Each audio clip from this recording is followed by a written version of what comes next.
So what's happening, man? How are you? Everything's groovy as could be. I'm happy to be in Austin. I love it here, you know. It's a fun place. Yeah. I mean, I stay here, so Oh, do you? Yeah. And I don't know. It's like it's just a special place in this country. Yeah, I agree.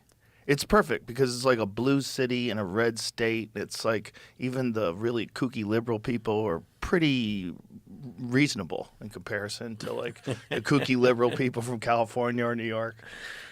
Yeah, It's balanced. kooky liberals. Yeah, I've been thinking a lot about that lately. Did you get a lot of that after Saturday Night Live? A lot of kooky liberals coming your way? Yeah, it's a good transition. That monologue was great, by the way. Yeah, well, I got a lot of blowback, as I knew I would, you know, because he told the truth. well, yeah, it's just that you don't want to say anything negative about vaccines, which I didn't. What I was talking about in that monologue was really about profiteering. Yeah. Okay, so World War II, necessary. Everyone could say that was a necessary war. Let's say that this war on microbes was a necessary war, right? Why is anyone profiteering? Yes. Why did Pfizer get to make $100 billion in 2021? Right. Anyway. Why did the government profit off of it? The profiteering of war is just wrong. Like, okay, if you say that it has to be, there's conflicts happening right now I disagree with, but I'm wondering, why are people making money off of it?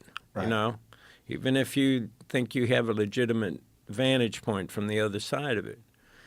Why did someone get to make so much frickin' money off of it? Yeah.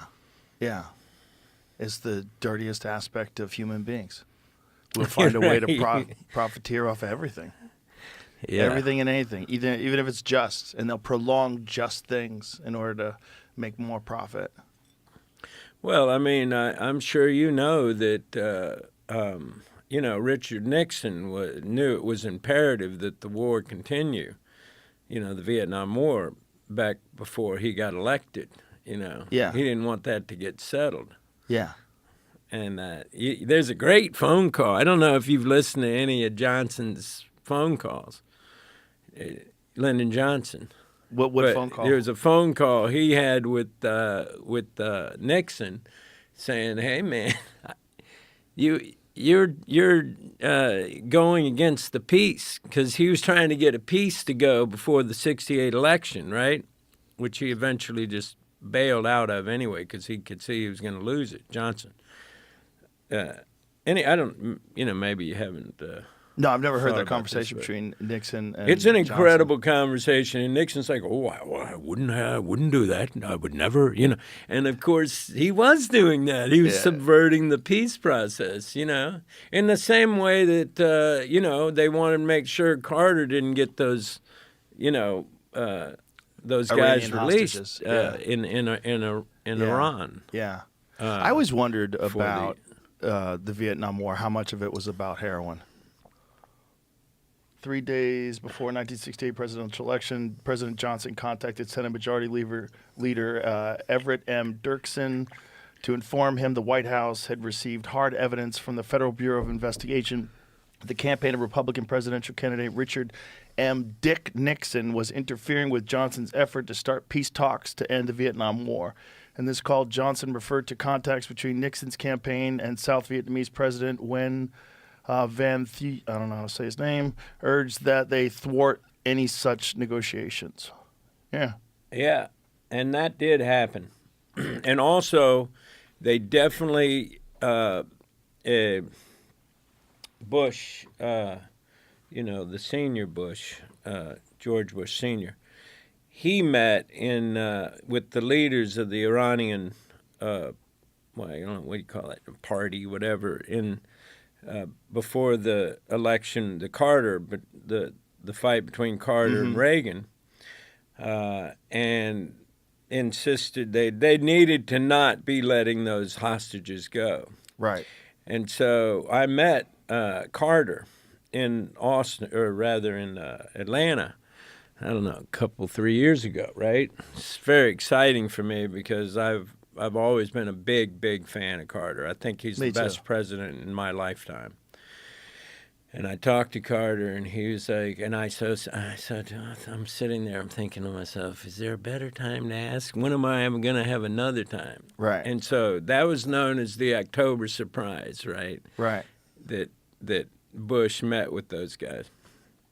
Anyway, I just said, I'm going to ask him. I said, well, I just wonder, is there any truth to the October surprise? And he looks at me like he hadn't heard this question lately, right? And he looks at me and he goes, well, I never talked about this publicly, but we did still have people in the White House after we left who were there during the Reagan administration. And they confirmed it was true. Yeah, of course it was true. It was too obvious. The hostages get released right after Reagan gets elected. They released him on the day he took office. Yeah. Ridiculous. Yeah. It's kind of disgusting. Very disgusting. Yeah. But, I mean, I don't want to be one to talk ill of American government. Far be it for me.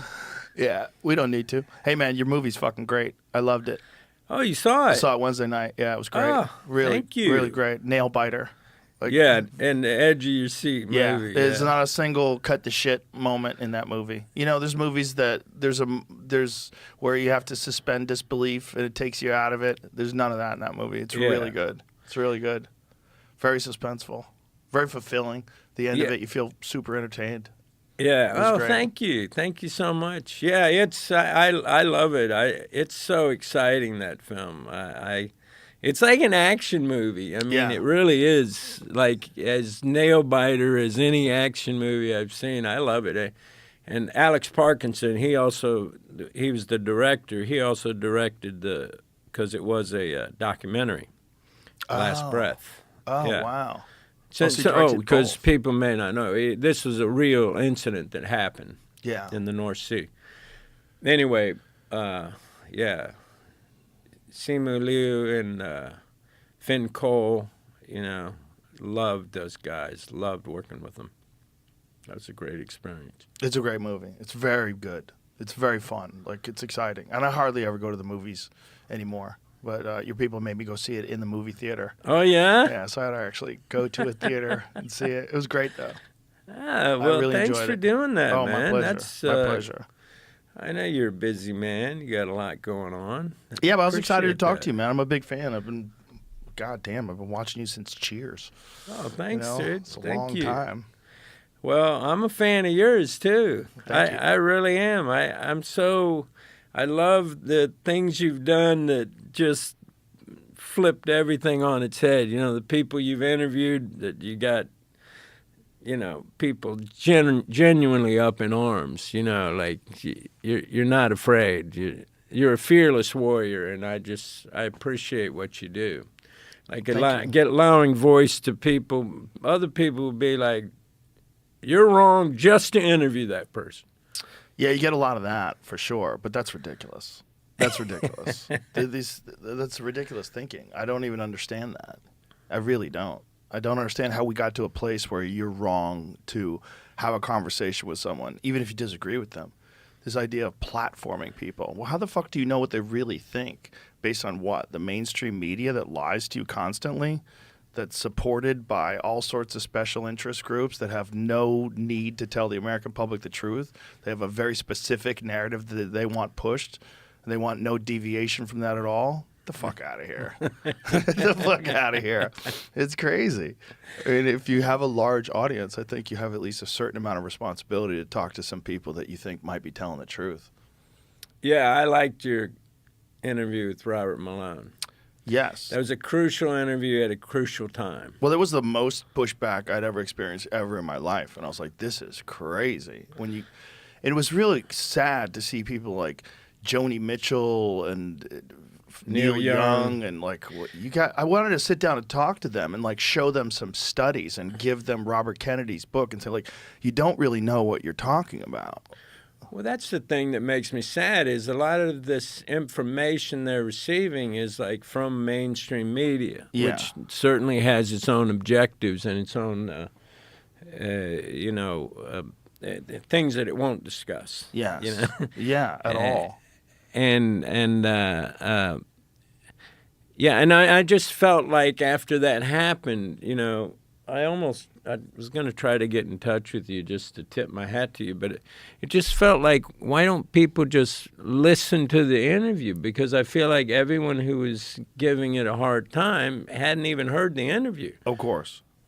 Yeah, they had heard the mainstream media saying that it was dangerous misinformation. By the way, everything he said has turned out to be true. Every single thing he said had turned out to be true.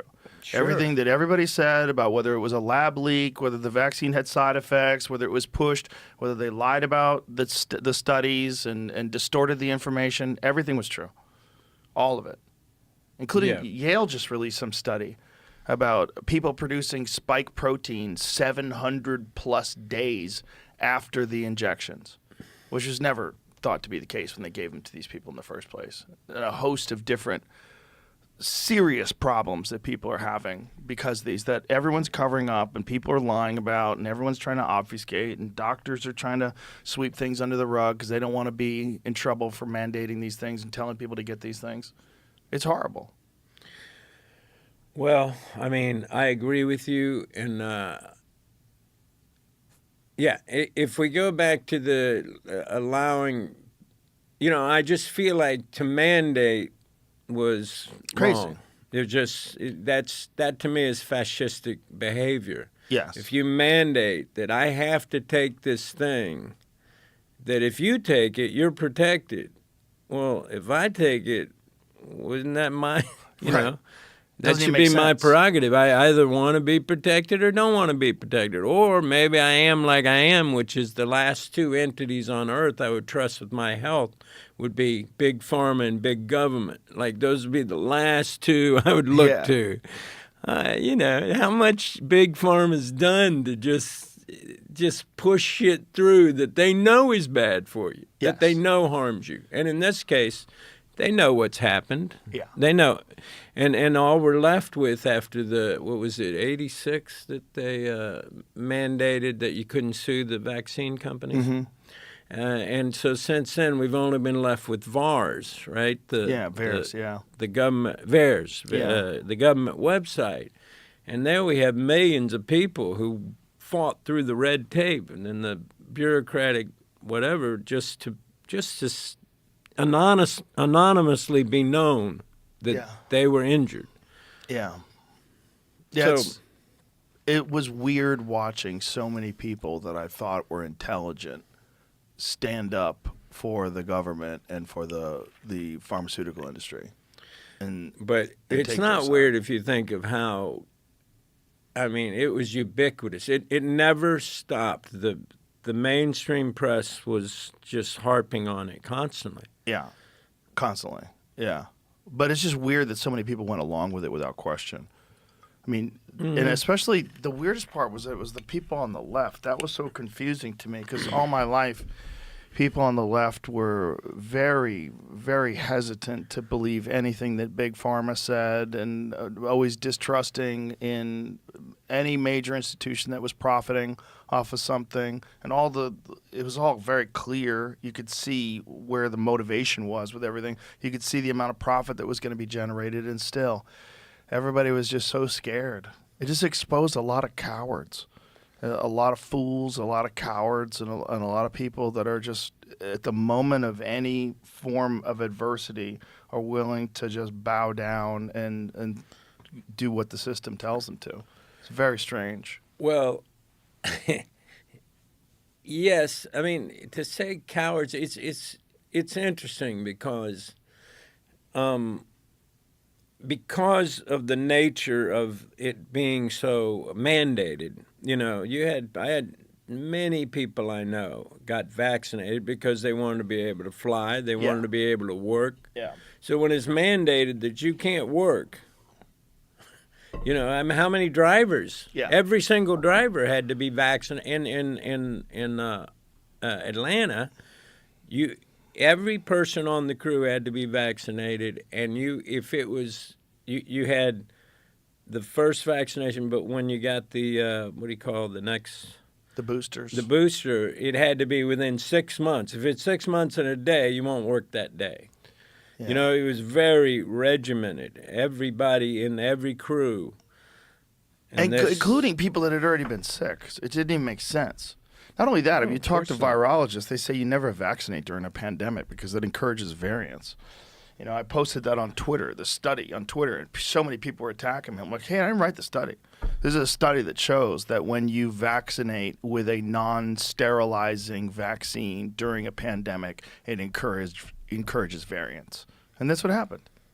And they were What do blaming you mean the non-sterilizing vaccine? so it doesn't a vaccine that doesn't actually prevent you from catching the disease or spreading the disease. Oh, right. And that's right, what right. COVID is. Or that's what the Well, COVID initially vaccine it was supposed to stop you. It was 100% going to stop and then of course, that had to be modified. It came to now, it will lessen your symptoms. A completely unprovable.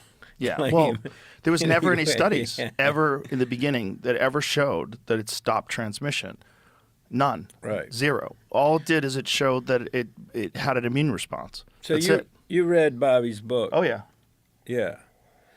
And even the guy, interestingly, Kerry Mullis, I believe his name, the guy who created the PCR tests, there was some discrepancy with other people. But anyway, it doesn't matter. But the guy credited, he said, this vaccine, this test cannot prove Infection. it doesn't prove causation. So in other words, you're having a response that says that you have a viral load, but you don't know what the cause of that is. You don't know what generated that. And it can't prove what the illness is or Not only that, what the problem is that causes that. depending upon the amount of cycles that you run the PCR, I mean, you could detect like the most minute amount that is not indicative of the person being infected, Right. and that person will have a false positive. And there's false positives were all through the fucking roof. Yeah. Yeah. Yeah, the whole thing made no sense, and it was just designed to push a vaccine that they profited off of massively. And I hope we learn. I hope next time things roll around, people are a lot more hesitant to just jump in and believe this shit. Well, already they were coming up with additional vaccines for this or that or another booster, and people were like, no. So I think people have already started to question the validity of things. Well, I think this pandemic and the response and the mandates and all that shit, it ruined people's faith in, first of all, the mainstream media. I think the mainstream media took the biggest hit out of anybody.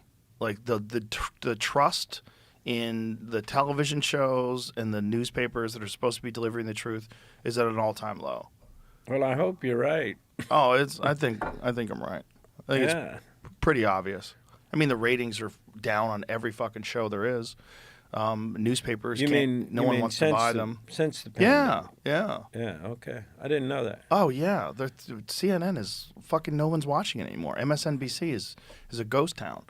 No one's watching these shows because they're all just lying. They're lying. They're still lying. They're lying constantly.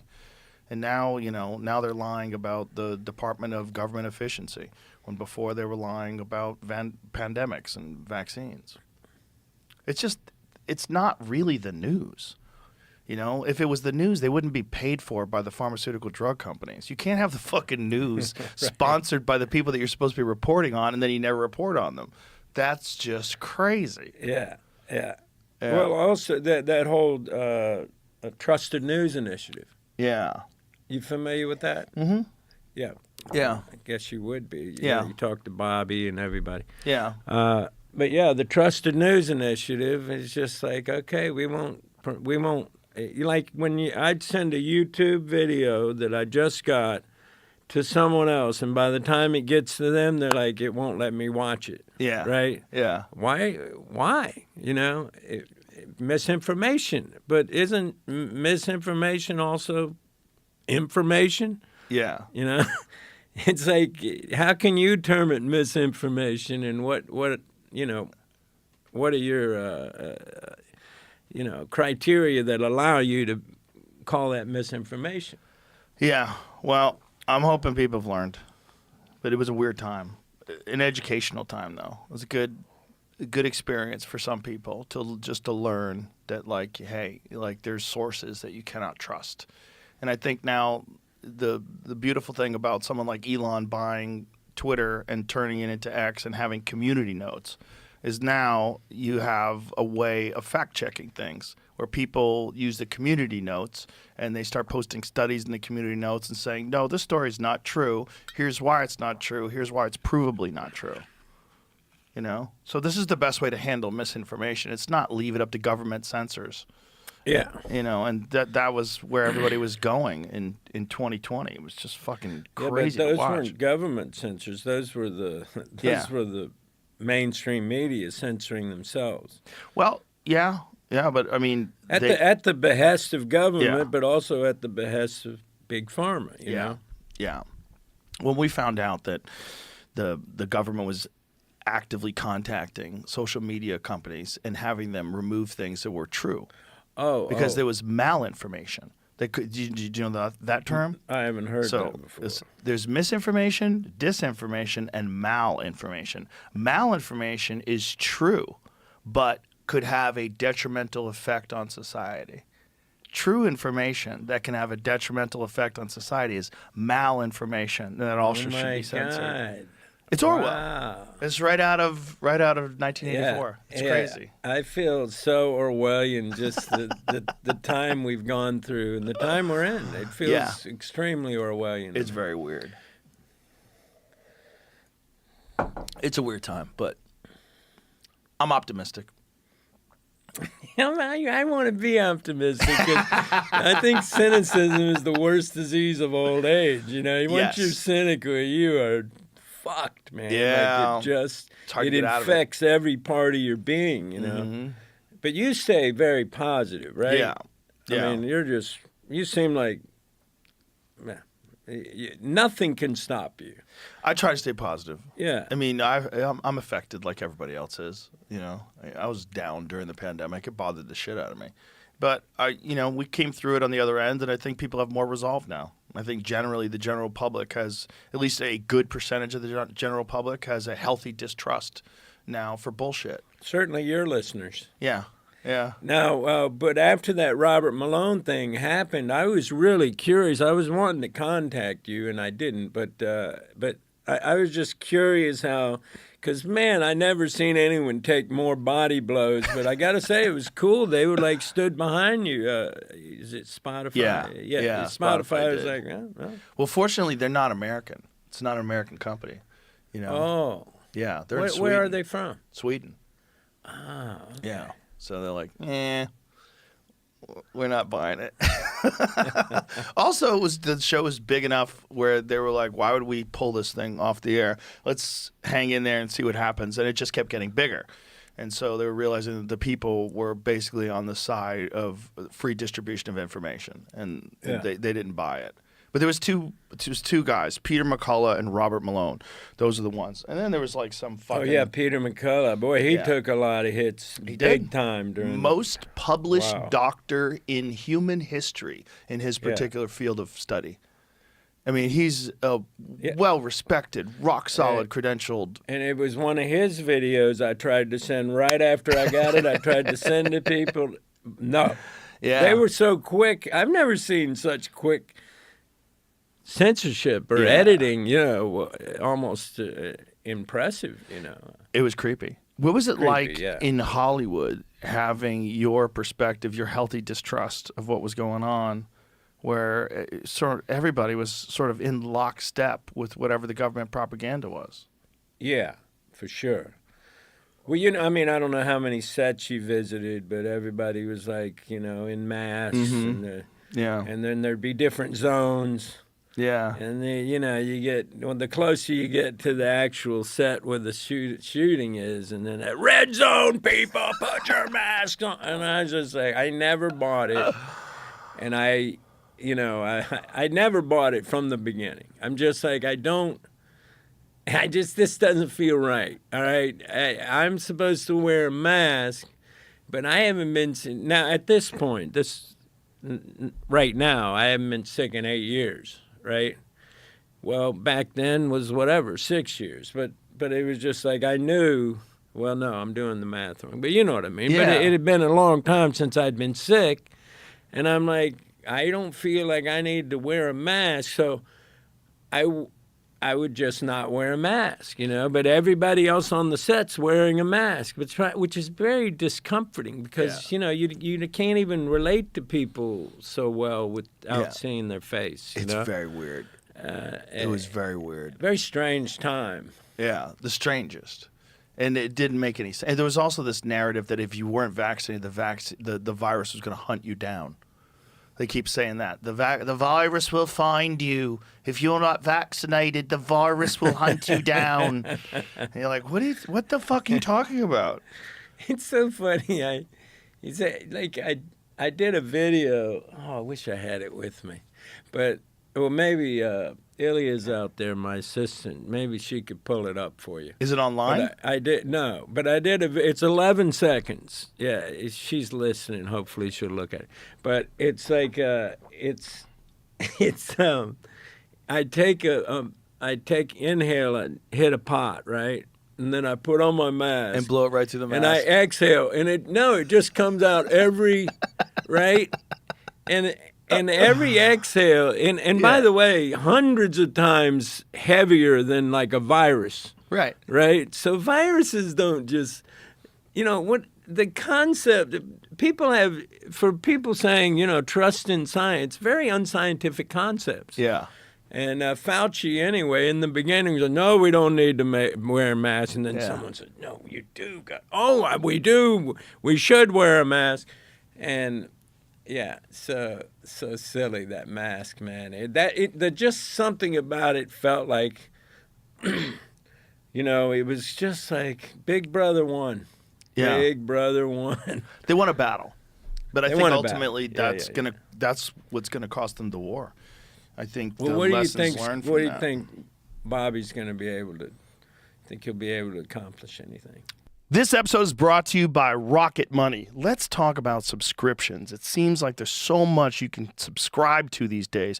You got the obvious ones like streaming services and shopping, but you also got your coffee subscription, meal kit subscription, the beers from around the world subscription. If you can think of it, there's probably a subscription for it. But let's face it, you sign up for something, forget about it after the trial period ends, and then you're charged month after month after month. The subscriptions are there, but you're not using them. In fact, I just learned that 85% of people have at least one paid subscription going unused each month. That's why you gotta love Rocket Money.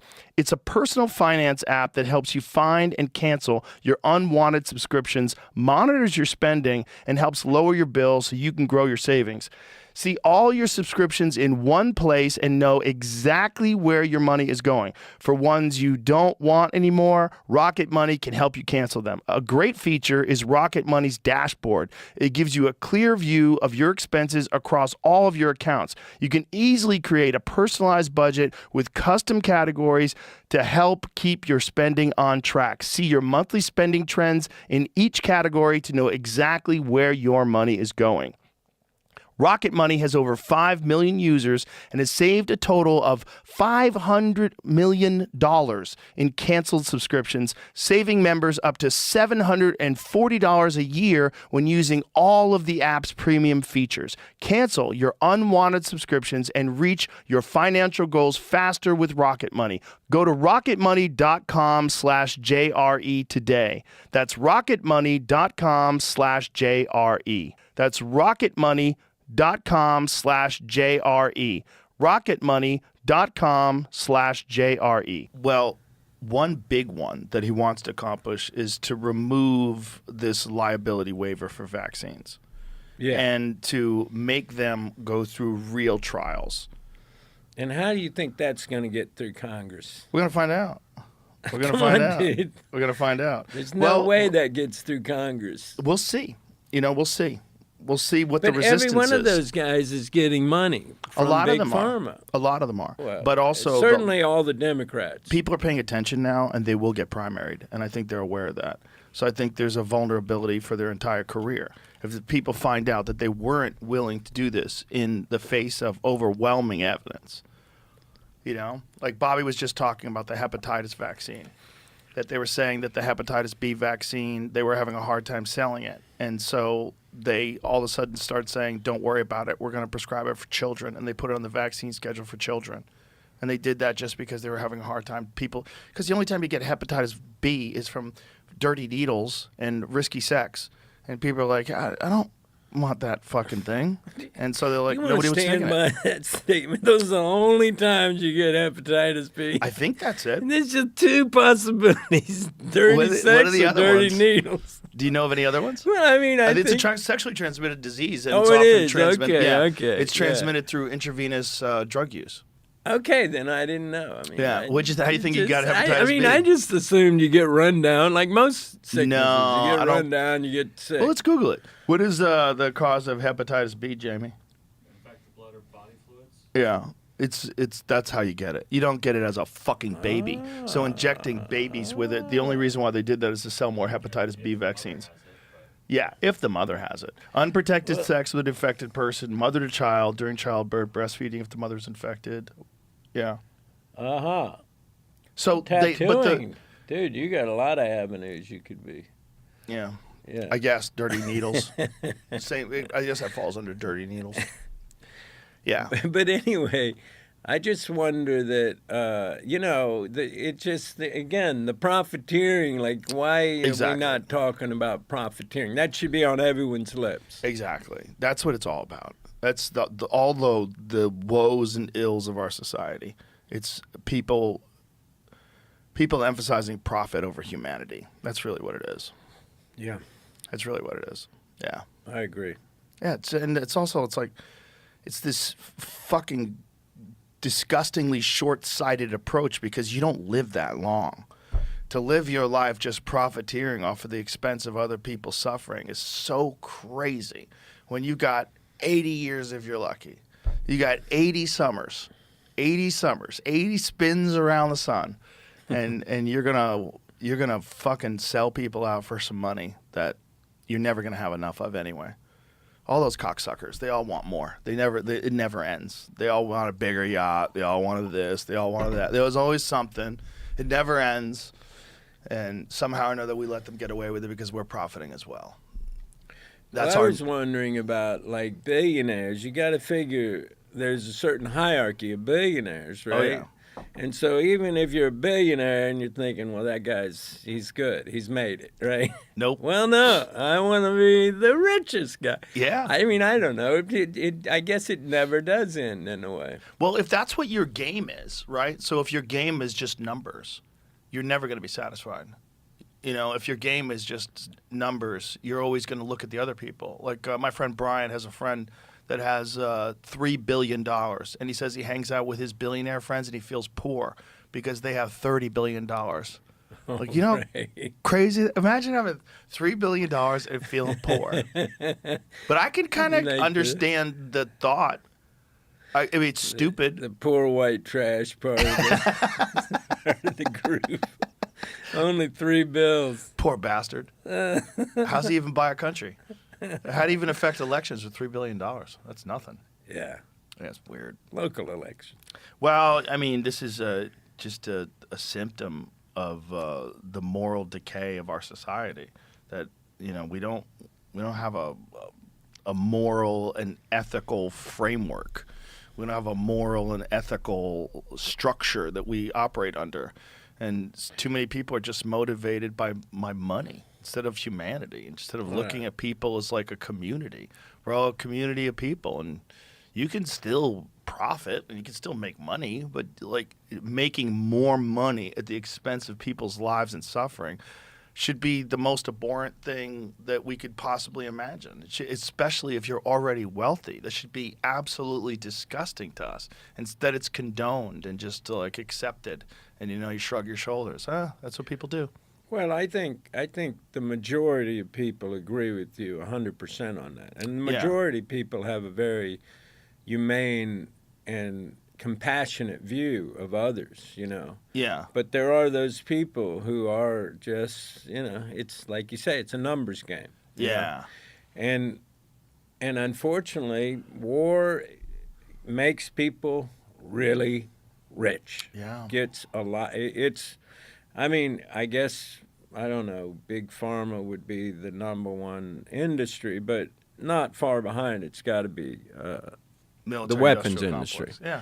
And Yeah. and it's just like, why are these? If you even get away from why are these wars happening, or are they justified? Why are they making that much profit Right. off of these wars? Yeah. Strange. Yeah.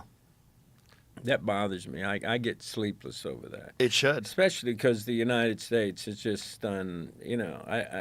One World War II. Okay, I give you that one. But I It might be certainly the only don't one. give you the Korean War Right. over the potential domino theory, which was absurd. The same theory that 4 million people die in Korea, 3.5 million in Vietnam, Laos, Cambodia. They started carpet bombing in Laos, which is everything in a 2-mile radius presumed dead. Yeah. What we've done throughout Central, South America, all over the world, we've become masters of war, but toward what end? To help those rich people get richer. Yeah. It's like, I would understand if it's a justifiable, you have to stop Hitler, Mussolini, I get it. Yeah. But, come on. It's crazy that it all really boils down to that. It really boils down to a lot of his people profiting. That's- I always have said that if war weren't so lucrative, there'd be a lot less of it. Yeah. You know, No doubt. sometimes just the war itself that's a moneymaker. Yeah. But it's like, how do you fucking do that? What do you got there, fella? I brought this for you, man. What is it? It's a very nice Northern California. Oh. I have a dispensary in Oh, do you? in L.A. Yeah, called nice. The Woods. It's phenomenal. It's the most beautiful dispensary Isn't that crazy? in the world. You can have us just. I remember when it was completely, totally illegal, and then you had to have a medical card, and Right. and you just say you had a headache. That's all you have to say. Yeah, right. You got back pain, you got a headache, you can get a subscription or prescription rather, and then it became legal. But just in 2016, here. No, it's Needs to be decriminalized. legal in Texas. It should be. Well, it should be This federally they legal. could be. This could be such a. This state's so great anyway. Yeah. We could change everything if Texas was legal. Well, the whole country should be legal. Yeah. The idea that America, the land of the free, criminalizes the use of a plant that's never killed anybody is fucking crazy. It's legislating morality, and it's an odd morality anyway, because most people believe you should be able to smoke if you want. Not only that, it's a morality that's based off bullshit about profiteering from the 1930s. So Right. it's propaganda from the Right. 1930s that's Right. still working today, 90 years later, which is really crazy. Yeah. That's the craziest part of it. And that the only reason why it picked up steam is because they needed to put people to work after they had stopped banning alcohol. So prohibition ended. And everybody's like, what do we do now? Well, let's fucking go after marijuana. And then you get Harry Anslinger, William Randolph Hearst. Yeah, and yeah. they're all profiting from it. And they all fucking make the marijuana movies like Reefer Madness. And Yeah. everyone's going to go crazy. And to this day, there's a lot of people that believe that. They think it makes you lazy. It makes you stupid. And It really is, although I would say my stupid quotient, I've dipped down to a new low. No, but I agree with you. I think that, like Anslinger, nobody knows about that. How this Yeah. guy went all over the place and got governments all over the world to Yep. make, Yep. declare this the enemy drug. Yeah. But I really just believe, there's such a thing as a consensual crime, which is victimless crimes. So Yeah. if I'm smoking a joint, well, a lot of it's like the vaccine. If I'm smoking a joint, how does that hurt you? Right. Well, it hurts What am I doing to hurt you? If you drive and fall asleep at the wheel and well, slam that's into a one school thing, bus. of course. Yeah, but that there's already makes sense. laws for that. Okay, yeah, There's well, already but laws that's against another. that. Okay, Yeah. outside of the driving world, I don't see how I'm Right. hurting you. You know, Right, outside like, the driving world, that's really the end of it. and Right. and if I'm not getting my job done, then fire me. Right. Okay, so there's Right. it just there's no. And by the way, most people do agree with this, but when you have like over 70% of the people in jail are there for victimless crimes. Yes. Mostly drug-related crimes. Well, then we go back to another thing, profiteering. Because Profiteering, we once have again. private prisons, which is crazy, where you're essentially taking human beings and you're using them as batteries to generate money. That's really Yeah. what you're doing. Yeah. Like, the more people you get in there, the more profit you're pulling out of it, which is just crazy. So then you have prison guard unions that are lobbying to keep laws on the books, victimless crimes on the books, Right. like marijuana. Yeah. ridiculous. I imagine there's a lot of unions pushing it, but, you know, I didn't know till I saw the 13th. Is that what it was called, that movie? 13th Amendment? It was about the 13th Amendment? I didn't know about the... what's it called? There's a movie, I think it's called The 13th, if I'm not wrong. Yeah. Is that right? Yeah, he's... Anyway, there it is. Yeah, that's the first time I really thought about, in spite of being around prisons, you know, much of my life, I'd never thought about the fact that that's just they're making them work. It's just Yeah. slave labor. Exactly. Just Yeah. Making them work. I'd never thought about it until Slave then. labor for insanely small amount of money, and they keep them locked up and they produce things. Yeah. Yeah. Well, you watch that, you believe it for sure. Yeah. Did you I mean- see that? No, I didn't see it. Oh, I'm aware of the you'd laws, like though. it. I mean, Yeah. I'm aware of that's a lot of where the Jim Crow laws came from. When they abolished slavery, what they did was just arrest people for basically anything and put them to work. I mean, that was Right. that was the modus operandi. Yeah, which is, I guess that's when all that the 13th started, was back then. Yeah. As a part of the Jim and again, Crow it all laws. goes to the same thing, profit. And ironically, a lot of this lack of compassion could be solved with psychedelics. A lot of it, where people expand their consciousness, understand that what they're doing is morally reprehensible, and even though you can sort of justify it because it's legal, it's disgusting, and we should change those laws. Those laws don't make any sense. Just because it's written on paper doesn't mean it's just. Doesn't mean it makes sense for Be nice logical, to- rational people. I agree. It'd be nice to get some acid in the punch bowl at some kind of congressional, you know. Well, consensually. just- I think, Consensual. I mean, you're not going to get all those guys who needed to agree to it. So I'm just saying, throw a little in the punch bowl. They're all going by the punch bowl. do you know who Graham Hancock is? He's an expert on ancient history, like a kind of a renegade historian. He's got a sort of alternative version of ancient society, ancient civilizations. But the point is, like, he has a podcast? he's got a two seasons of a series called Ancient Apocalypse on Netflix. It's really amazing. It's all his field of study is the evidence that human beings and human civilization has gone through a reset, and that somewhere around 12,000 years ago, and this is all supported by this theory called the Younger Dryas Impact Theory, where they found evidence that the Earth was bombarded by comets at more than 2 different times in history that probably reset civilization, and that this is probably why you see like ancient structures that people can't explain, and that these stone buildings that have incredibly complex geometry and precision building from thousands like and at the thousands World and thousands Fair of years in ago. Chicago, like they had all those buildings. That's a little different. You talking about that? Yeah, no, that's a little different. I'm talking about like ancient Egypt. You're talking about I'm talking about super like ancient. Turkey. Yeah. I'm talking about like Göbekli Tepe and these ancient structures that they found that are absolutely 11,000 plus years old, where people were supposed to be just hunter and gatherers, and that we had thought up until until, last 40 or 50 years that society emerged around 6,000 years ago in Mesopotamia. What he believes is that that is a reemergence of society, and that society had already reached a very high level of sophistication around 12,000 years ago, and that something happened, some sort of gigantic cataclysm, and reset things.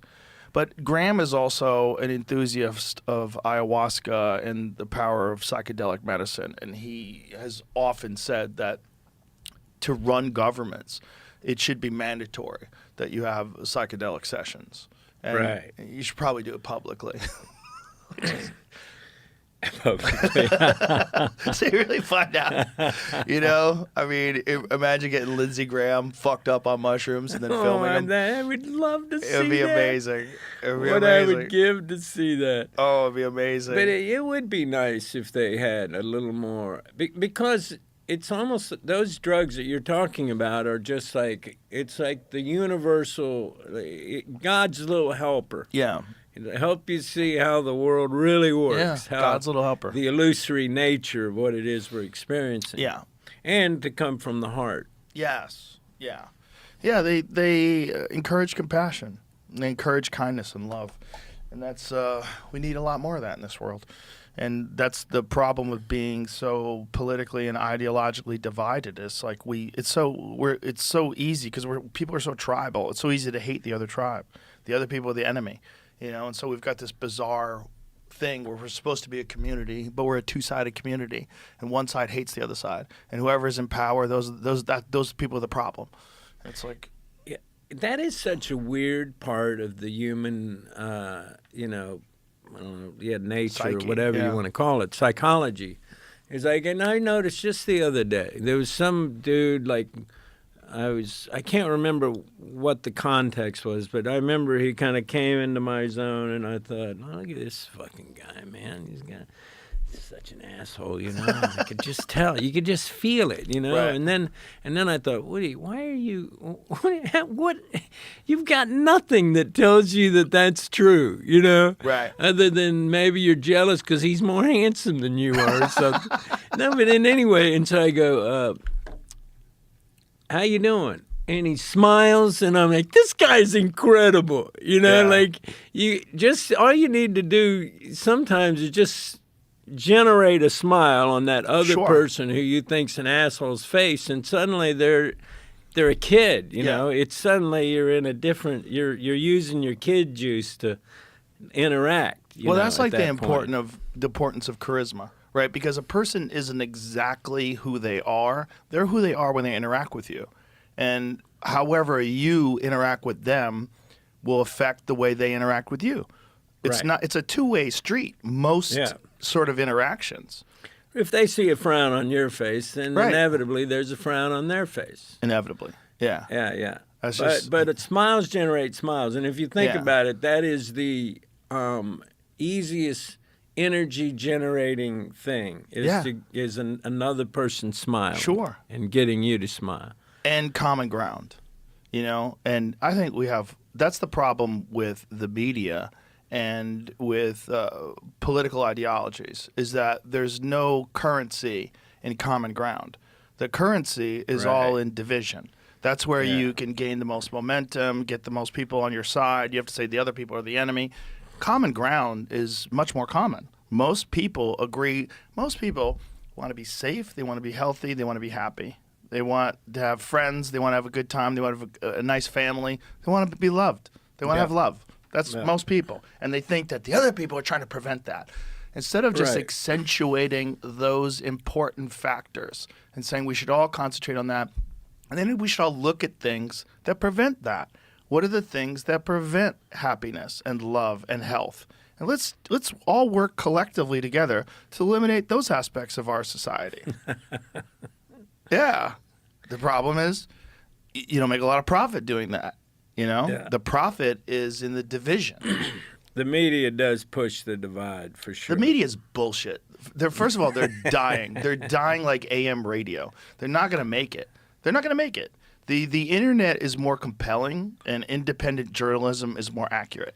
And it's going to be more Are you and sure more. that's not a subjective vantage point, Joe?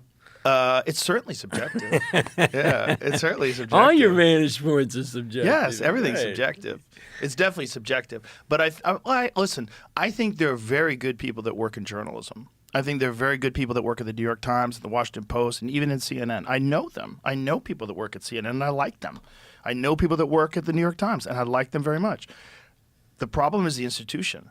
And the institution is based on profit. And where do you get your money? Well, you get a lot of your money from pharmaceutical drug companies, from NGOs. There's funding from all these different political groups. And that's the problem. The problem is enormous entities that need incredible amounts of capital in order to stay relevant. And in doing so, what's crazy is if you're in the information business, well, you can't be accurate. You cannot be accurate about the distribution of information if your profits are based on you pushing a bullshit narrative, because those are the people that are supporting you. So therefore, they're not going to make it. Like, it's like you see the writing on the wall. It's like, this is not tenable. You're not going to be able to continue this. You're going to either have to adjust course or you're going to be swallowed. And that's what people realize that now with the internet. When you got people like Matt Taibbi and Michael Schellenberger and Glenn Greenwald, respected journalists who are now on the outside. And so now they've amassed this huge following on the outside because, if you go to Glenn Greenwald, he's going to tell you what's actually going on. Why are we invading this? Why are we bombing this country? What is going on? And he'll tell you it all goes back to 2013 when this was passed and this is what happened and they tried to do this and this is what we're trying to do because there's oil here or there's minerals there. And you're like, oh, fuck. And so, but most people don't have the time to do that kind of a deep dive. So you turn on CNN, and CNN says, safe and effective. Have you gotten your knife booster? Get your knife booster. And then the fucking anchors are blacking out on TV, and it's like, wow. Like, they're in a trap. They're in a trap. First of all, they're in a trap because of the actual format of the show sucks, right? Format of television shows suck. You have 3 talking heads yelling at each other 5 minutes before commercial. Everyone's trying to get a sound bite that goes viral, and then you cut to a commercial about antidepressants, and then you come and you come back. You come back, and there's a flood, and there's fucking Detroit's frozen. Do you see that shit in Detroit? Well, they had a flood, and then it froze, and so you got cars like up to the fucking windshield, frozen solid in the streets, and car alarms going off. I haven't seen that. Yeah, it happened yesterday. There was some sort of a water main line broke, probably because of the cold, and then the streets flooded, and then the streets, when they flooded, then they froze, and so all these cars, like literally up to the windshield, stuck. See if you can find it. It's crazy to look at. Look at this. Entire streets filled. Oh my God. And if you watch a video of it, all the car alarms are going off. So the car alarms are going off and all the cars are frozen. Give me some, well, you can hear it if you put your microphone. Yeah, put your headphones up. Listen to this. Wild, man. So everybody's fucking car alarms going off because the car's getting crunched. So the cars are getting disturbed, so they're getting crunched. So the cars think that people are breaking into them. Minus 70 degrees. As if Detroit doesn't have enough fucking problems. Oh, my God. Poor Detroit. Yeah. Crazy. Yeah, but Detroit's been doing so well lately. Yeah. It's really, I went there not long ago. They're making a comeback. And it was phenomenal. They're making a comeback. Wow, what a fun place. Like, well, you know the what? artists kind of took it over, and it Yes. just became, it's pretty groovy. Artists and artisans and companies that are like proud, like Shinola, that company. Yeah, that's my buddy, Tom you know him? Kartsotis. Oh, yeah. they're great. Do you know him? No, I don't, but He's I one bought of the their great stuff. humans on this planet. Yeah, he started Shinola. He's Yeah. Shinola is a great company. It's a great company. I have and one of their he's laptop an bags. incredible guy. They make awesome Oh. stuff. They make great watches, great Yeah. stuff, but made in Detroit, like proudly. Yeah, You know, yeah. it's- And they says got on everything. the record player that he did with Mike White, Mike, Mike White. No, Jack White? Jack White. Oh. I knew that wasn't right. I Yeah. couldn't. Mike White makes From the White White Stripes. Lotus. Yeah, no, Jack Yeah. White. Yeah. Yeah. And they also do vinyl. They make all these vinyl. Oh, that's Those cool. guys do cool stuff, man. Yeah. Well, Shinola, I last love time it. I was in Detroit, I did the Fox Theater, and I saw a lot of that too. A lot of like small shops and cool places, and you know, because real Yeah. estate's cheap, so people are like moving in, and artists are doing things, and it's fun. It's like a little bit of a revival after they Yeah. got fucked by the auto industry. Well, yeah, for sure. More profiteering, For sure. right? Sent Once all the fucking again, jobs to other yeah. countries because you can get people to work for slave labor. Yeah. Yeah, and now they're dealing with this incredible ice flood. Yeah, I think that's a Wow, man. small isolated area, but still pretty fucked. Huh. Yeah. Oh, go fig. Are you still in L.A.? Where do you Dude, live? I'm in Austin right here with you. Yeah, I you mean, are. Come on. Where do you live, though? Where do you spend most of your time? No, I live in Austin. Oh, do you? I live in Austin. I didn't know you lived here. Yeah, I live in the Drip. Oh, nice. Dripping Springs is great. I love it out Yeah. there. That's Yeah. a nice place. That's a nice area. No, I'm determined you and I are going to have to hang out Let's do sometime it. socially. you I would know. love to do that. Let's do it. Yeah? Yeah, fuck yeah. Okay, well, Fuck you yeah. don't feel just like you're back against the wall? No, because I love we're you, on a- man. Come on. I'll Oh, hang out with you thanks. anytime. Ah, great. Call me great. at 2 o'clock in the morning. We'll go meet you somewhere. I don't give a Okay, fuck. perfect. I'll bring you down to my comedy club. Oh, yeah. Yeah, I bought a comedy club on right. 6th Street. What's Yeah. it called? Comedy Mothership. Yeah, I'd like to do that. It's fun. It's a great place. My buddy Jimmy Dore is there this weekend, who's also great, and he's filming his comedy special there this weekend. You Oh, ever- really? Yeah, Jimmy Dore is amazing. He is another guy that's risen as an independent journalist. He's a comedian, and he started his show basically just making fun of political things, and then during the pandemic got vaccine injured and really got kind of red-pilled and kind of became like the voice of truth and reason. And, you know, another guy who's been completely outcast by supposedly progressive people for just telling the truth, the inconvenient truth. Inconvenient. But yeah, I guess the progressives, are they now the conservatives? We got to change the term because Yeah. progressives seem a lot less progressive. Yeah. I really felt quite, I think they during got this whole co-opted. thing, I felt quite, yeah. I think they co-opted. got co-opted, and I think it was on purpose. I think there was some very sophisticated psychological manipulation that was involved, and a lot of money was being spent in order to push some very specific narratives. And they did a great job of it. You know, did a great job of it, but we're finding out because of the Department of Government Efficiency that most of this was funded by our own tax dollars, which is really fucking crazy. A lot of these NGOs that supported a lot of these crazy riots and all these different things that were happening in our cities was really supported by our own tax dollars. And it was just a subversion of public discourse. You know, instead of allowing people to figure out what's right and what's wrong, they pushed what they wanted you to say, and anybody who deviated from that was canceled. And because of the fact that before Elon bought Twitter, the left had complete, total control over the narrative because they owned all the social media sites and they were in lockstep with the government. So it was just a dark time for information, but a few brave people, braved the storm, and one of them was Jimmy. Oh, that's good. That's a good. He's great. You would love him. Shout out to him. He's great. Well, I remember when the guy was.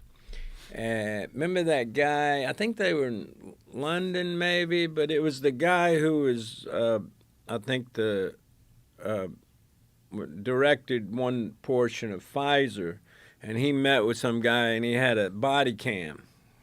The other guy had a body cam. It was like a date on Tinder or something. Oh, but it was like one of those but it Project been kinda Veritas, worked James out. O'Keefe things. Did you not see it? I'm sure I did. But this is the perfect example of Yeah. how the Trusted News Initiative managed to. A lot of news just never got to people because the guy had a body cam and it's talking to him, and the guy who works for Pfizer is saying they just had a meeting talking about how they could weaponize these other viruses in Yes. order to basically create another pandemic to create so that they would have the vaccine to address it and make more money, which is not a surprising thing that they would be discussing. But what was great was he admitted it to the guy while they're sitting there at a little diner. It's always chatty gay guys. But the main thing, huh? It's always chatty gay guys. It's always a guy on a date with another guy, and he's like, "I'll tell you what we're doing." It's like they just chat it up. And but the incredible thing, like he got the stuff that he said was incredible. Yeah. What was more incredible? Oh, he told the guy basically that he'd been filming him. The guy freaks out. Anyway, this should have been across every possible platform of media. Of course. And yet you did not see it, zero in Right. mainstream media. But because Musk had bought Twitter, Musk put it on, and it immediately got 40 million views. And also, what's his name? Tucker Carlson put it on, and then there was a lot of views that way. But Yeah. other than that, if you ask your average person, they never heard of this incident. Yeah. It's like an amazing thing, talking about, what's the term for that? The weaponization of a virus. Do you know? He's looking it up. Term for the weaponization of a virus. Yeah. I don't know. Anyway, they do it. Well, that's what they think that they were doing in Wuhan. China. Well, 100%. That they were weaponizing. Well, that the was virus. why you would get banned off of all these social media platforms if you even brought that up. I mean, Right. it used to be if you brought that up on YouTube, you get pulled from YouTube. Now it's a fact. Right. Now it's a fact. Now it's No. undeniable fact. All the things, like you said about Robert Malone, all the things that he said are now fact. Everything, every single one of them.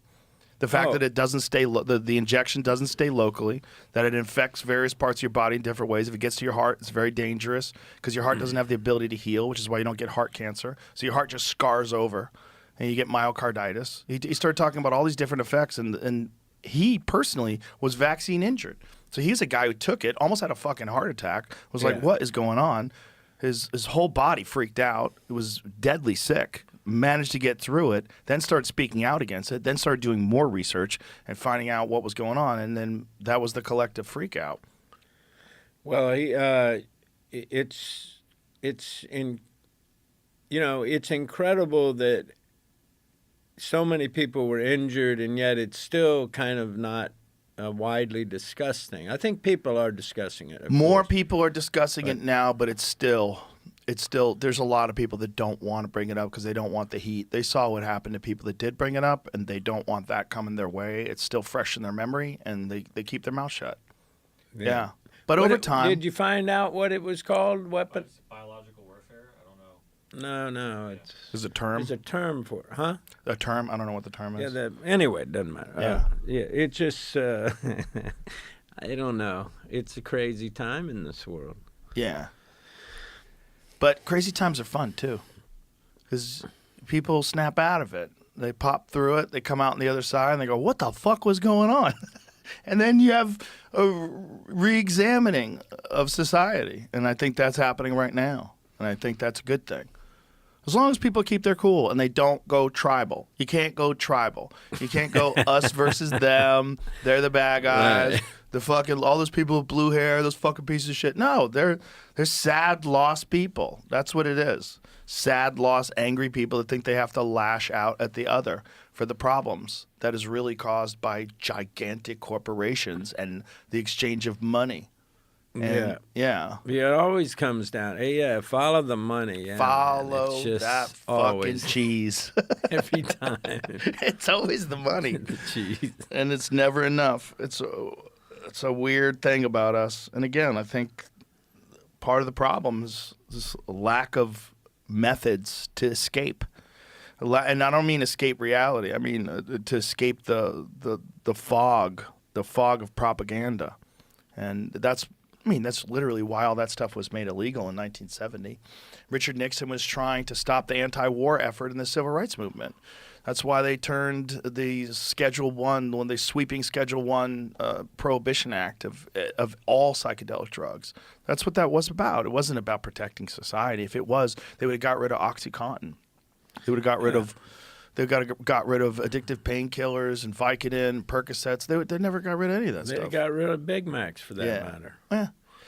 See, Oh, I know. Listen, I Here's the know thing you're a about Big meat Macs. guy. You love meat. But can we say Big Macs are not the greatest thing for you? no, they're not great. They're not great for you. But I feel like you should be able to eat a Big Mac if you want to. I feel Hey, like you you should should be have able some to do discipline. anything if you want to. I wouldn't care if Yeah. you shot up right now. But that's what I'm saying. Don't get rid of Big Macs, but don't eat them every day, you fucking idiot. It's like I say about Doritos. People are like, oh, we should get Doritos off. No, Doritos as they are a perfect snack. They're delicious, but they're fucking terrible for you. Just like cigarettes, just like whiskey. They're terrible for you. Right. But in the moment, they're great. The key is recover and then don't do it every day. That's the key.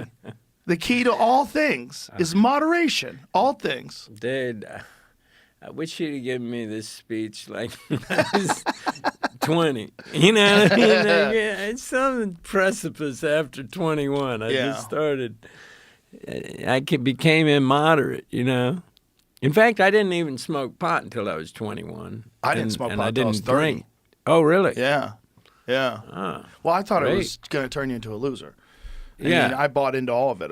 I grew up with a lot of people that had drug problems, and I wanted to succeed in life. And my biggest fear was being a loser, just someone who just never got their shit together. And I was like, well, anything that gets in the way of being successful and being healthy and happy, avoid that. And now, what at point did you say to yourself, I'm definitely not a loser? There's no chance of me being a loser. Oh, I don't know if you ever think. I guess I think that now, but I think Or do you sometimes doubt it and say I'm a loser? Well, I definitely think I'm very hypercritical, self-critical. So I battle against that because I think that's something that anybody who strives to be successful battles against. You always feel like you could do more, But there's a balance, like doing more and being happy, enjoying yourself, but also accomplishing things you want to do, feeling fulfilled, having worthwhile goals. Things that you think are valuable, not just to you, but valuable to other people. Yeah. Yeah. And then do you feel like you Yeah, must feel I feel pretty like that good now. about it. Yeah, but I don't think about it, honestly, because I think if you think about it, then you get lost. Then you get like, look how good I am. You can get really lost in success, where you get intoxicated by that too. So I think you just got to kind of exist. You got to kind of exist and not feed your insecurities, but also don't feed any delusions of grandeur either. Just be a person. Just learn how to be a human being. But that's got to be hard for you, dude, because, you're at the tippy top of the tippy top. And everybody's got to be kissing your ass and telling you how great you are. It's got to be hard to not allow your ego to dictate things, Yeah, I don't know. I stomp my ego pretty good. I do it with workouts. I do it with martial arts. I do it with cold plunging and saunas. I put myself through voluntary adversity. It's pretty fucking brutal. And that's my best way to achieve like a homeostasis. That's my best way to achieve like a balance. Is that I put myself through way more than life ever gives me. So that I'm always, I get it. You're always vulnerable. You're always weak. You're always late. There's always something. So as long as you confront that all the time, and keep your mind healthy and balanced and have a healthy perspective. There's a lot of like new agey sort of bullshit terms that unfortunately have been co-opted by silly people, but a lot of those, like, they're very important, like gratitude. Gratitude is a really important quality that people should have. Mindfulness is a really important quality that people should have. But these things are co-opted by goofy people that wear wooden beads and want you to join their cult. It's like they want you to think that they're special and they're particularly spiritual. And so unfortunately, really good concepts are often tainted by silly people. Like love and God and a lot of the things that are really like beneficial to us as a society. They get co-opted by goofy people. Like, how many people have been turned off by religion by watching mega pastors in Right. these huge churches flying around in private jets and driving in Rolls Royces? Like, oh, well, this is all bullshit. You know, Yeah. Do you I had a couple of jokes. No. Go but ahead. Do you think that do you think I mean, I'm curious. I must know. I must have heard you talk about this. But what is your concept of religious? I mean, do you have a specific religion that you adhere to? not necessarily. I'm not in favor of any restrictive religions. I'm not in favor of any religions that punish people that don't follow them, and I'm not in favor of any religions that force a very rigid structure on people that has to be adhered to, or you're a sinner or cast out. Or I think that most religious experience. I think most religion is based on human beings' very unique experiences that have provided enlightenment, and they're trying to express that enlightenment to other people. And I think the problem with religious stories are that people are full of shit, and a lot of those stories suck. You know, a lot of those stories are probably distorted by the hand of man. But I think, you know, I'm of the school of thought that a lot of the religious experiences that people talk about were probably inspired by psychedelic experiences. And, you know, there's a great book called The Sacred Mushroom and the Cross by John Marco Allegro. Do you know about that book? I've heard of it, but I never read it. Yeah, It's a great book, I heard but it's a great it's book. very hard to follow because it's very unless you understand Aramaic, unless you understand the translation of the Dead Sea Scrolls. Like, there's I'm people that, fluent Aramaic. oh, congratulations. Yeah. Are you really? Yeah, I got Aramaic. I got obviously French. I had to learn Spanish when I was working construction in Houston, and then I got.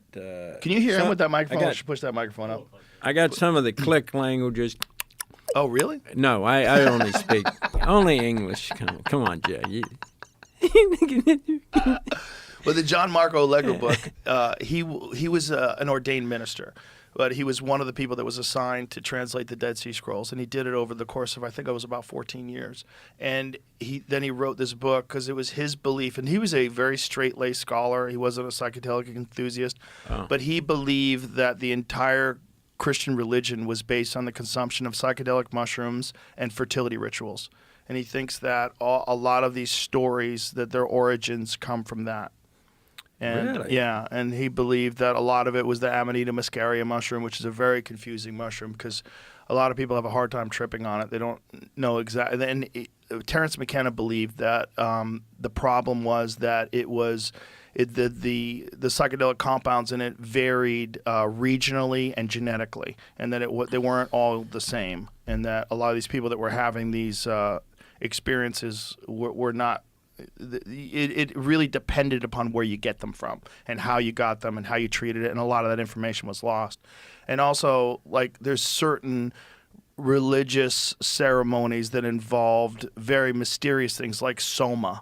You know, soma from the ancient Hindu texts, they don't know what was in there. They don't know what it was, but it seems like it was some sort of a psychedelic compound, whether it was blue lotus and psilocybin or a combination of many things. You know, like the Eleusinian mysteries, where, you know, in ancient Greece, they believed that was ergot, that ergot was mixed in with the wine, ergot, which is a very similar experience to LSD. Oh, Yeah. There's a great book on that, too, if you've never read it. It's called The Immortality Key by a scholar named Brian Murarescu, who's a brilliant guy who's been on the podcast a couple times. But he's done a lot of, like, really legitimate work on proving that these vessels, these wine containers that they had from these ancient times, they found trace elements of ergot in these wine vessels. And they know that wine back then was not just fermented grapes. They would add a bunch of things to the wine. And so party pleasers. yeah, so these experiences that people would have, they would go to the Ulysses, and I went there when I was in Greece a couple of years ago, and it's an amazing place, man. When you're there, like, it feels weird. When you go to the place where they have these psychedelic rituals, like, the place has a bizarre memory that you feel when you're there. You're like, because you can literally walk on the grounds where they had these rituals, and you're there, and you're like, whoa, like this place feels wild.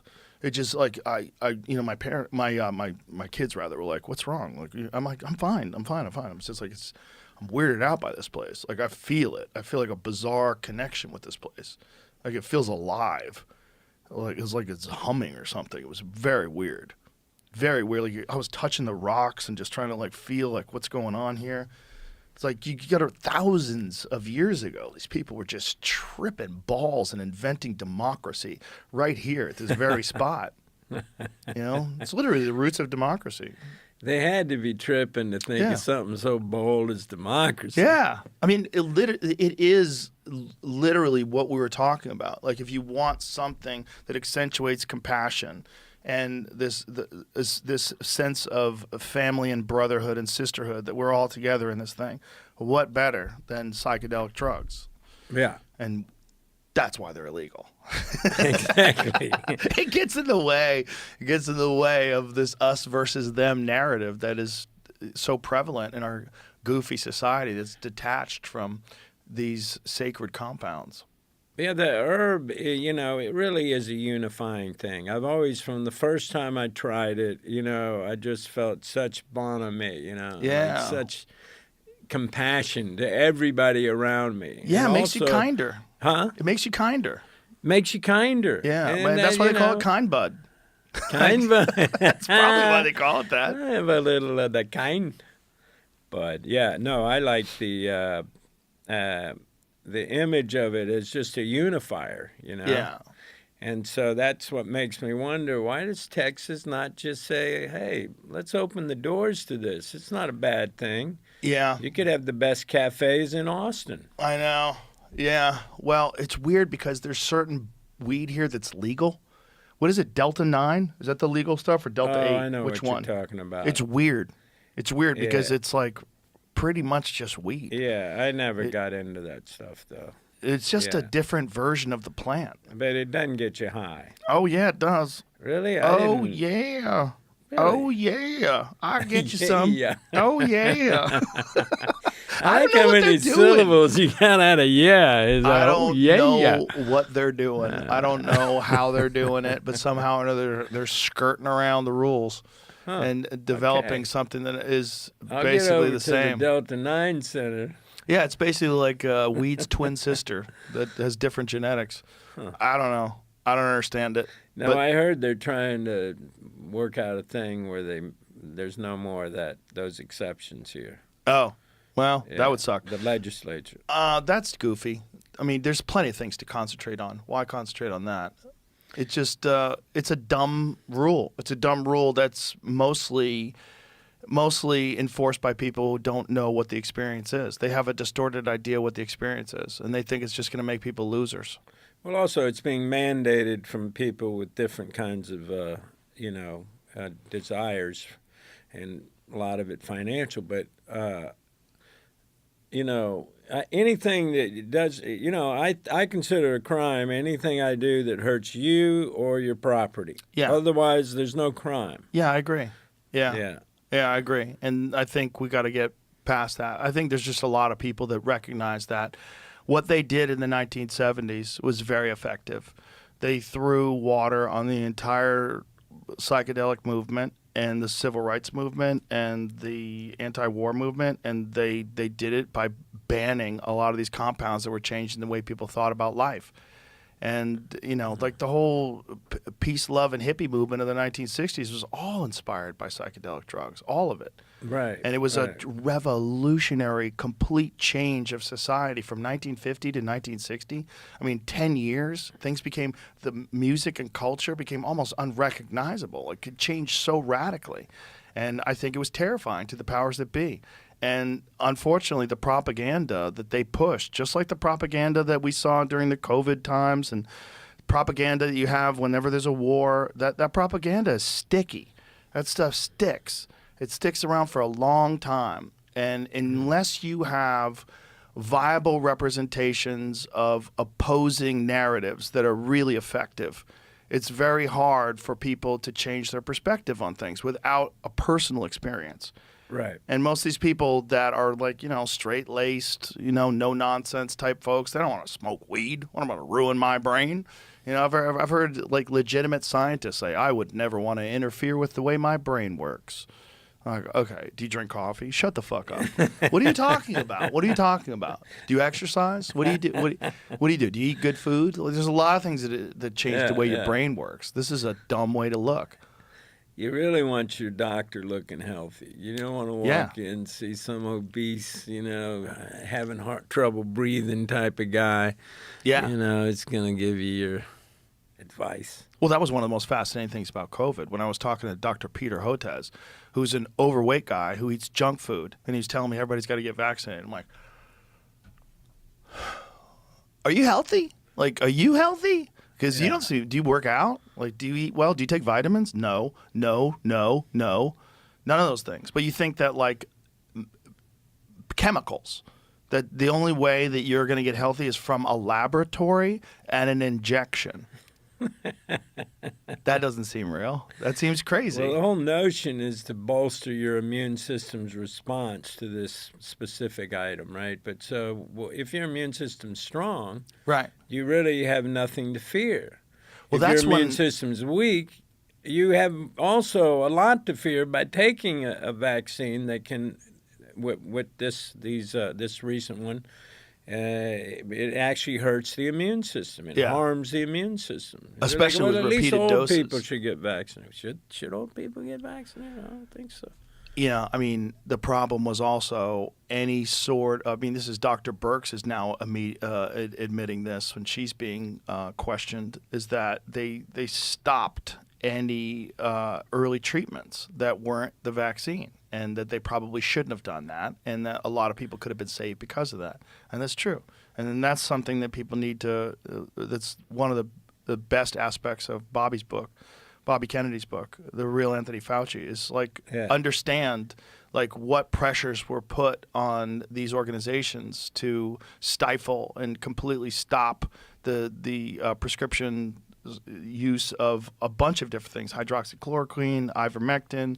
Also, like the studies that were done on vitamin D deficiencies and how that impacted immune systems, and just sunlight, exercise, diet, all those things play a critical factor in how well your immune system functions. And the idea that the only way your immune system functions at its peak is you got to stick a fucking metal pin filled with a solution that gets plunged into your tissue.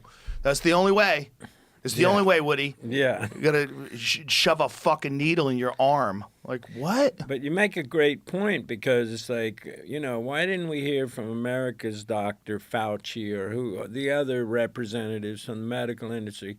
Maybe eat less, sugar. Yeah. Maybe eat less fast food. Maybe exercise. There was no other directive. No. Take the vaccine. No, that's the only directive. They didn't want to fat shame, so they never told anybody to lose weight, which is one of the major comorbidities that affected people negatively. Yeah. Bill Maher was onto that really early. Yeah, that's a good point. It's weird times. But again, I have hope. Yeah, me too, man. In spite of everything, I have hope. Well, because I believe in people generally. There's people who in California and New York, they look at Texas as like, this lost state. You know what I mean? Greatest people in the world. Yeah. Greatest, kindest, nicest people. Yeah. But you may not want to talk about certain subjects. You know what I mean? Yeah. Yeah. So, just avoid those subjects. You get along. And even the subjects that you're supposed to avoid, why? Why are we avoiding them? Well, I agree. I'd like to talk about any subject. Yeah. I like a little healthy, debate. Also, I want to know why you think the way you think. If you think totally different than me, I want to sit down with you. And I want to give you all the room in the world to say what you think. I want to know how you came to those conclusions. I want to know what your childhood was like. I want to know like what experiences have you had that led you to have these like concrete evaluations of the way society is that are so different than mine. That's a great compassionate vantage point. That's what we really lacked. Yeah, we need that. recently. You need to sit down with people that you don't agree with and find out. And oftentimes they fall apart. That's just the fascinating thing. You give them enough room, you just keep talking to them, they fall apart. You know, one of the weirdest conversations I had on this podcast was talking to Dr. Sanjay Gupta from CNN. They sent him over here to fucking straighten me out. And, you know, by the end of it, it was a very bizarre conversation. By the end of it, he was essentially agreeing with me. I had heard that he didn't think you should necessarily vaccinate. I thought he was a little more progressive on that. He's smart, you know. but he's also working for CNN, and you know Right, he's also right. a neurosurgeon. So he's Yeah. he's a bright guy. He's just like captured by the system, and that's part of the problem. But there was a lot of things that didn't make any sense. Like one of the ones where he wanted me to get vaccinated after I'd recovered from COVID. Yeah, I'm like, dude, I had like, COVID. Shouldn't that be the reason Yeah. I'm already vaccinated, basically? Yeah. Well, I'd recovered from COVID in 3 days. It wasn't hard at all. And that's when I got hit. That's when everybody came after me. It was because I was a bad example, because I was healthy. And I was giving people bad information by telling them all the things that I took to get better, which is really weird. And then they focused on this one thing, which was ivermectin. I read a laundry list of stuff that I took: IV vitamins, NAD, ivermectin, monoclonal antibodies. I talked about all the different stuff that my doctor put me on, and I was better in 3 days. And then what did CNN do? They turned my face yellow. They put a filter on the video to make me look sick, and they started talking about me taking horse paste, which is crazy. They said I was taking a veterinary medicine. Yeah, the ivermectin. Yeah. They suddenly calling it that in spite of it treating, millions of humans effectively. Billions of prescriptions have been filled. Billions. Yeah. Billions of times human beings have taken ivermectin. They have the guy who invented it in the statue at the WHO. I mean, that's why, because he invented ivermectin. Yeah. And He won the Nobel Prize. that was an interesting thing, how they made these other drugs, negative. What was it? Hydroxychloroquine. Hydroxychloroquine There was another and one. ivermectin,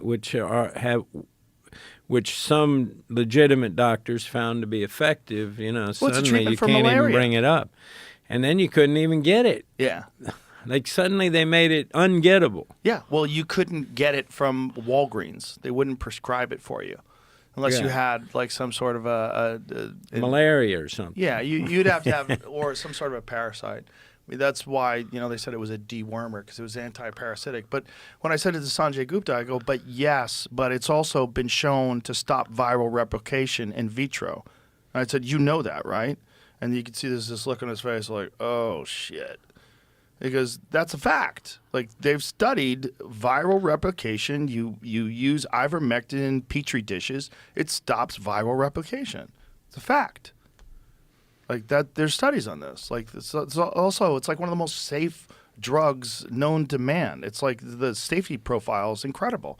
And this idea that like Rolling Stones printing articles that people are having overdoses from ivermectin and people can't get into the emergency room because of gunshot wounds. They even showed a photograph of a bunch of people outside of an emergency room wearing winter coats in August, because it was a photograph of people waiting in line to get a flu shot. It was a bullshit photograph that fucking Rolling Stone published. Like, this is so wild to watch, because it's not just propaganda. It's really shitty propaganda. Right. Because there's not much truthful they can say that would go against this stuff. So they have to just say it's horse dewormer. You're a fool. You're taking horse dewormer. But what they didn't understand is, at the time, they didn't understand the media landscape. They thought they were still huge, but they didn't understand like an average video on my show was like 10 times bigger than their show. It's just we weren't talking about it. We weren't saying it. So they still thought they were CNN. They were going to crush this rebellion against this one specific thing that you had to do, which was get vaccinated. Right. Just fucking remember when Biden was on television. He was talking about the hurricane was coming. Most important thing when the hurricane is coming is get vaccinated. Everything's harder if you're not vaccinated. Yeah. Well, All that money they gave those guys. They gave them a lot of money. They had to do something. A little payback. It's wild, though. It's going to affect their Yeah. ability to make money in the future, that's for sure. Especially CNN. Yeah. They all Well, take a hit. Honestly, I won't miss these other organizations anymore. I watch them every now and then. They lost my my confidence. Yeah. Yours and most people's. Yeah. I think that's good. You know, I do. I think that's just it's healthy. That's the human mental immune system weeding out pathogens. Yeah, right. That's true. The media you take in can certainly be a pathogen. Yeah, For sure. man, it is. But again, there's a lot of cool shit out there. You know, it's like you can concentrate on that, or you can concentrate on how much cool music there is now, how much great comedy there is now, how many great movies there are now. There's plenty of things to concentrate on. It's like there's just the problem is there's a lot of people. Their business is division. Yeah. Yeah. Yeah. What's that song? Politics and religion causing more division. But it's really Yeah. government and media causing really more money. division. It's really money. If there was no money in politics and there was no money in pharmaceutical drugs and there's no money in war, we'd live in a much better place. Your lips to God's ears on that. Yeah. It's just we have to move closer to that somehow or another. And whether Bobby Kennedy can help us along those lines and all these other people that are trying very hard to stomp out a lot of this bullshit that we've been experiencing for so long. Hopefully. Yeah. I mean, Bobby, I really hope he's able to do some good things because he's certainly a man on a mission and a man who cares deeply. Yeah. And I think really heroic how much he stood up for things that he didn't need to talk about, you know, that didn't help him in any way. You know, He just took one arrow after the other over it. You know, to me, even if he was wrong, which I don't think he was, then it's heroic to do that. Yeah. Yeah, and he wasn't wrong. The thing is like I was a victim of that propaganda, and I told him that when I met him and I had him on the show. I said, I always thought you were a kook. I had always heard, I'd bought into it. I just had this sort of cursory examination of what people were saying about you. Like, oh, that guy doesn't believe in vaccines. He's a nut. He's some sort of an anti-science nut who's just a conspiracy theorist. He's just like all these other nutty people. Right. And then I read his book, and I was like, okay, well, this book is real. Why isn't he getting sued? If it's not real, why is he getting sued? Why if all these things he's saying about Anthony Fauci during the AIDS crisis, if that's not true, why is he not getting sued? I would sue the fuck out of him if he lied about me and said that I was vaccinating foster kids with experimental drugs that were killing them. I would sue you if that was not true. Like, hey, you fucking liar, I never did that. This is a lie. You can't prove, but it's not a lie. And if it was a lie, he'd get sued. If it being truth, they just ignored it. Yeah. But man, that is a heavy tome. Yeah. Oh my God, there's some info in there just blew my mind. You know, like the way Fauci was able to get these principal investigators from like all these respectable colleges and put them on these committees that ended up saying, yeah, this is the vaccine we'll use. This is we'll use AZT. He started with the AZT thing. Oh, yeah. And, you know, AZT was known to be a highly toxic, really ineffective drug. Yeah. And, of course, but that was the one they picked. And so they started using that again. And I don't know how many people that killed. That killed friends of mine, you know. AZT was very toxic, and they finally had to yank it. Yeah.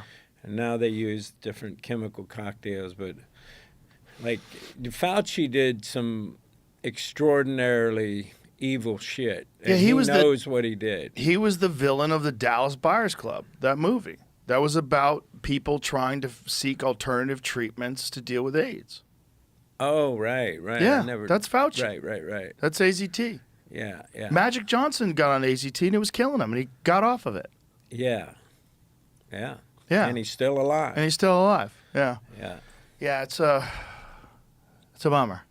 It's just a bummer that someone had that kind of power for so long and was such a fucking monster.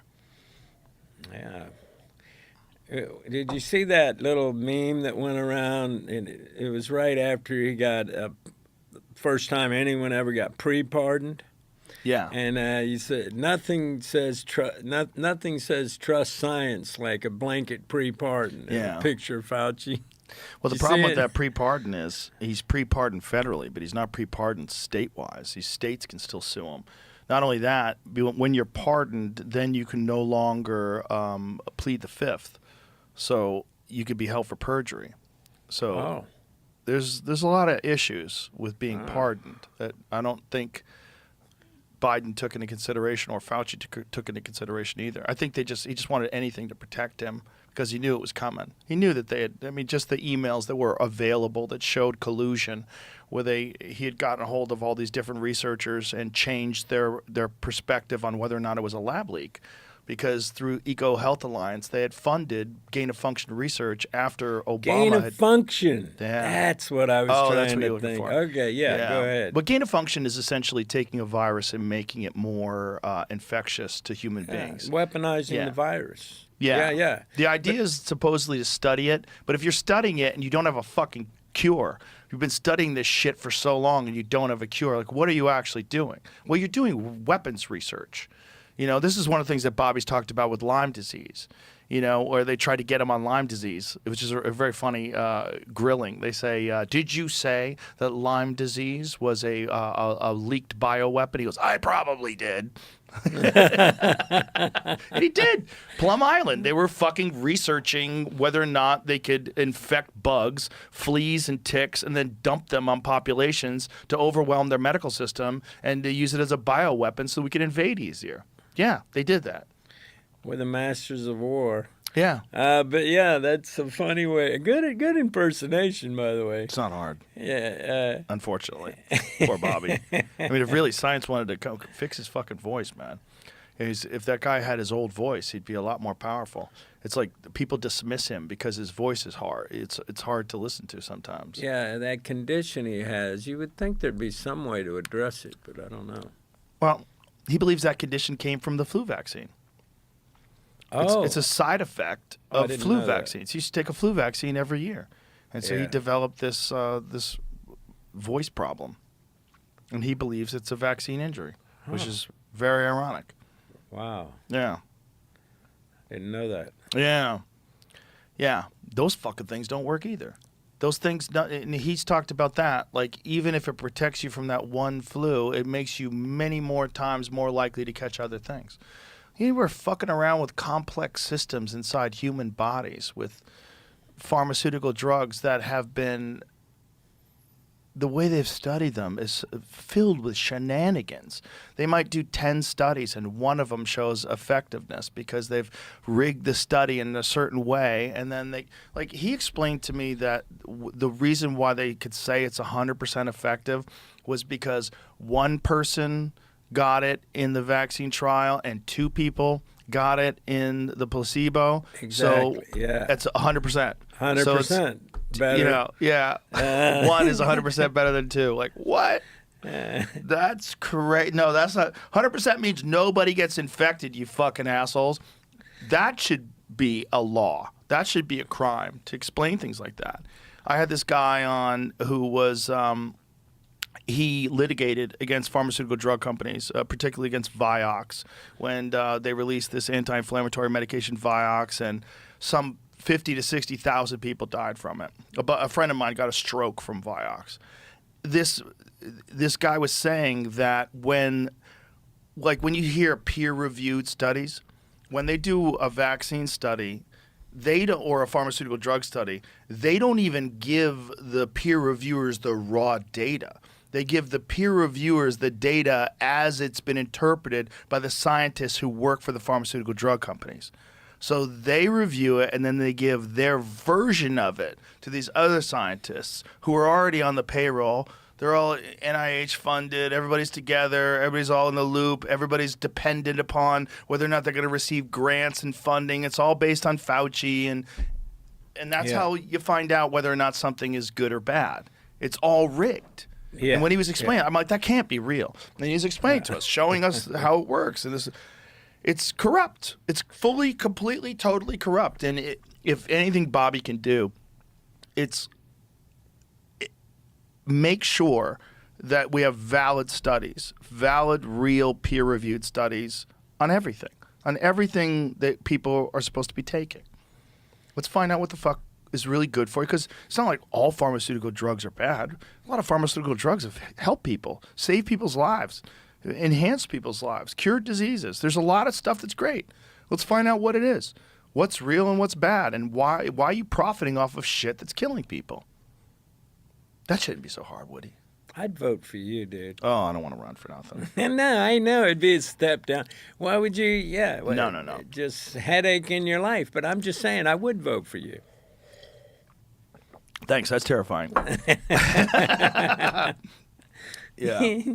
You want to have those days where you just have a lie-in. You know what I mean? Not getting up till maybe noon. You can't have that if you were president. No. You don't get one day like that. No, unless you're Biden. I think he slept a lot. He wasn't really the president. That's maybe. Yeah, that's what's really wild. I don't know, man. Like I said, I'm encouraged. And I also think things are going to get really weird with AI. I think with AI, and especially when AI gets attached to quantum computing, we're going to have an undeniable access to truth that's going to be very disconcerting to a lot of people.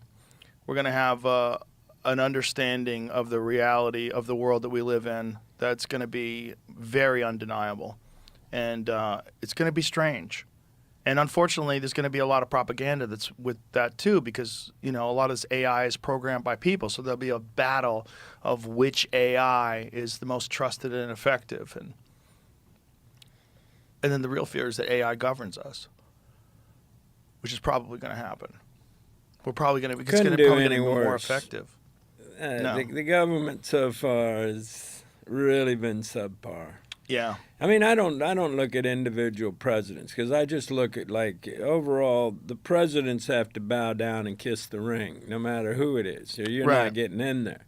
Right. So, the last guy who didn't was probably John Kennedy. Yeah.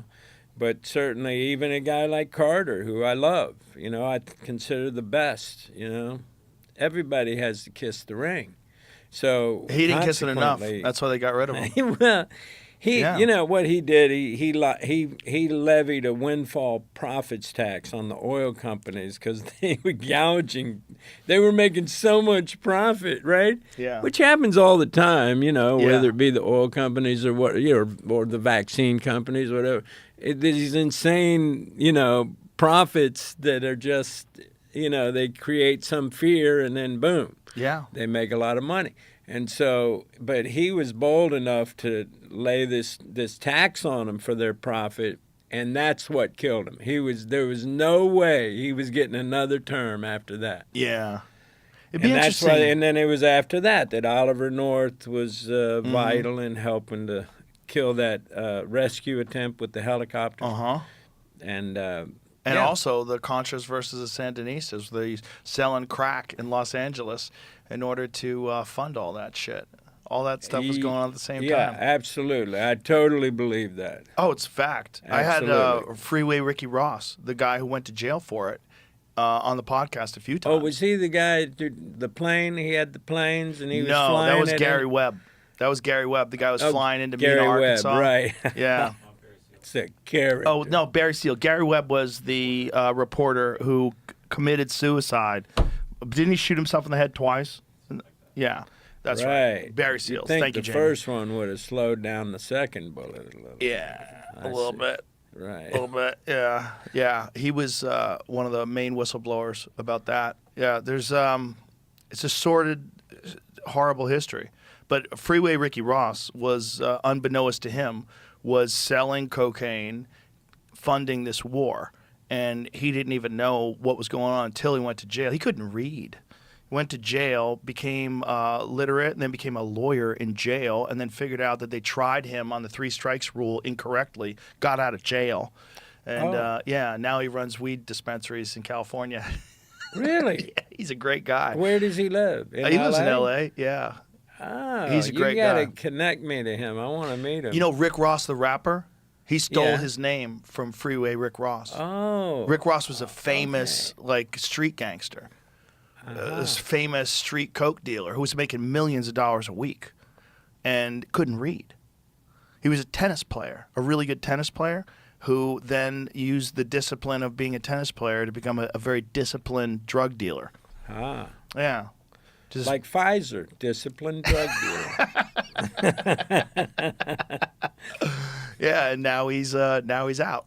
And wonderful guy to talk to. Fun guy, like very happy, peaceful guy. And I mean, what a story. Learned how to read in jail and then realized that they fucked him and then tried his own case and got out. Wow, that's impressive. Yeah, amazing. Yeah. My daughter is a lawyer. She's a public defender in Manhattan. She loves it. Oh, wow. That's Yeah. cool. And so she's helping a lot of people who are at a kind of a pivotal point in their lives where it could just be, Yeah. you know, and they can't get her unless they have no money. You know what I Right, mean? So right. like they're already in dire straits, and she loves helping people. That's man. beautiful. She's an incredible kid. I'm so proud of her. That's amazing. That's Yeah. that's a beautiful way to live your life. And I'm like, you're going to be a lawyer? And then it's like, oh, a lawyer that makes no money. Bravo. Bravo. Isn't it crazy? Like we all think like, you know, lawyers are all evil. No, there's great lawyers. My good friend Josh Yeah. Dubin, he used to work for the Innocent Project. Now he works with Ike Perlmutter, and we've had a bunch of podcasts where we've highlighted innocent people who were incarcerated. And just through this podcast, we've got a bunch of people released. Dude, that's doing something great. Yeah, I mean he's amazing. He's like Yeah. completely dedicated his life to wrongly incarcerated people. What's his name? Josh Dubin, Where's he live? Florida. He was a New York guy. Moved to Florida fairly recently. Wow. Yeah, great guy. Love him to death, and does nothing but great work, just helping people, just constantly concentrating on all these different cases where it's like, you know, corrupt DAs, corrupt prosecutors, corrupt judges. It's like, you know, it's all over the place. Like one of the guys that Biden pardoned was one of the people that was involved in that Kids for Cash, where they were putting kids in detention centers just for profit. Oh. Yeah, you know that story, right? I'm not, no, I don't know. There was a judge, was it Pennsylvania? Yeah, there's a judge in Pennsylvania that was making millions of dollars through putting kids in detention centers and ruining kids' lives, causing suicides, deaths, downward spiral of their life, like wrongfully detaining them and But how doing is it for he profit. how is he getting a kickback? He's getting kickbacks from private prisons. Oh, from private prisons? Yeah, from private prisons, from prosecutors, I mean, I don't know exactly who was funding it, but he was convicted, and he's one of the guys Biden pardoned. Oh, really? It's sick. That is... Biden pardoned like 8,000 people. Did he? Yeah, he pardoned more people than anybody, which generally I'm a fan of pardoning people. I think most people are incarcerated for far too long. I don't think it rehabilitates people. I think it probably makes them more hardened criminals in most of the cases. There's a few cases where people decide to take a better path in jail and educate themselves and learn and come out a better person. And I've met a lot of those people. And unfortunately, I've met a lot of those people from Josh Dubin that were wrongly incarcerated and then came out these amazing, incredibly intelligent, really well-read, interesting people because they dedicated themselves to doing that while they were in jail. Because they realized, like, I did not commit this crime. I'm forced into this situation. What can I do to make better of my life while I'm here? Well, I'm going to educate myself, and I'm going to come out a better person. That's great. By the way, I wouldn't mind a pre-pardon. I mean, just you do whatever you want. You're speeding, Pre-pardons are whatever. great. I got a pre-pardon, dude. There's a lot of people that got pre-pardons. They were Yeah. like, how did Adam Schiff get a pre-pardon? Why is Liz Cheney get a pre-pardon? Like, what did you do? What did you do that you need But a pardon? also, how that's never happened before. There's never been a pre-pardon. I No. mean, how can you pardon someone if they haven't been convicted of something? Well, there's a lot of debate on the constitutionality of it, too, like whether or not Yeah. that's even what the pardons were intended for. And that was the thing during the 2020 like when Trump was leaving the office. You know, there was talk about what if he pre-pardons his family? That would be outrageous, and all the Democrats were against it. And then, of course, when Biden did it, everybody just shut up. He pre-pardoned his son from 2014 or something, 11. Ford gave Nixon a pre-pardon. Oh, what a good guy. Yeah. That was necessary. Yeah. That was a pre-pardon? He was never charged. I Seemed guess. like a post-pardon at that point. He was about to be charged, and he was never. What was Gerald Ford going to be charged? Or No, so Nixon. Nixon. Watergate scandal. What? Oh, For the Watergate. yeah. Yeah. That's another one. The Watergate one's a weird one too, because the lead guy was an intelligence agent who was all of a sudden a reporter. Here's the pre-pardon list. George W. Bush gave some to the Iran-Contra affair people. Oh, They were what a just good talking guy. About. Casper Weinberger. There you go. Abraham Lincoln, which is the Civil War. Abraham Lincoln did. During the Civil War, President Abraham Lincoln preempted pardons, part of the broader strategy to maintain national unity. Oh, okay. Extended to Confederate sympathizers and soldiers. Okay. As an incentive to lay down arms and support the Union. Jimmy A little Carter different. for the Vietnam draft. Yes. Well, Whoa. that was a good one. So there's a few, Wow. but not like the same reasons. I remember I was a kid. I was living in San Francisco when the Vietnam War ended. My parents were hippies. We were living in like Haight-Ashbury, like the like down near Lombard Street, in the middle of like hippie San Francisco. And I remember thinking, whew, as a little kid, thinking, wow, finally the war's over. I don't have to think about war anymore. I'm like, people are gonna learn from this. I really believed that. You know. You are, because you're a hopeful person. Also, I was 10 yeah. or whatever I was. Most 10-year-olds, I guess, are pretty hopeful. But Yeah, well, you're terrified because I had thought of the idea of being drafted. Like, in 8 years from now, can I be drafted and have to go and fight for some fucking insane war that makes no sense? And if you don't, they put you in a cage. Like, that was the reality of life in the 1960s when they had conscription. yeah. That's scary shit, man. You know, being forced to give up your life to go fight in some fucking insane war that makes sense. It's probably about heroin. Probably had a lot to do with heroin trade. Well, yeah, they say that bombing in Laos was a lot of that on the Ho Chi Minh Trail. A lot of that had to do with that avenue for heroin there on Yeah. that Ho Chi Minh Trail.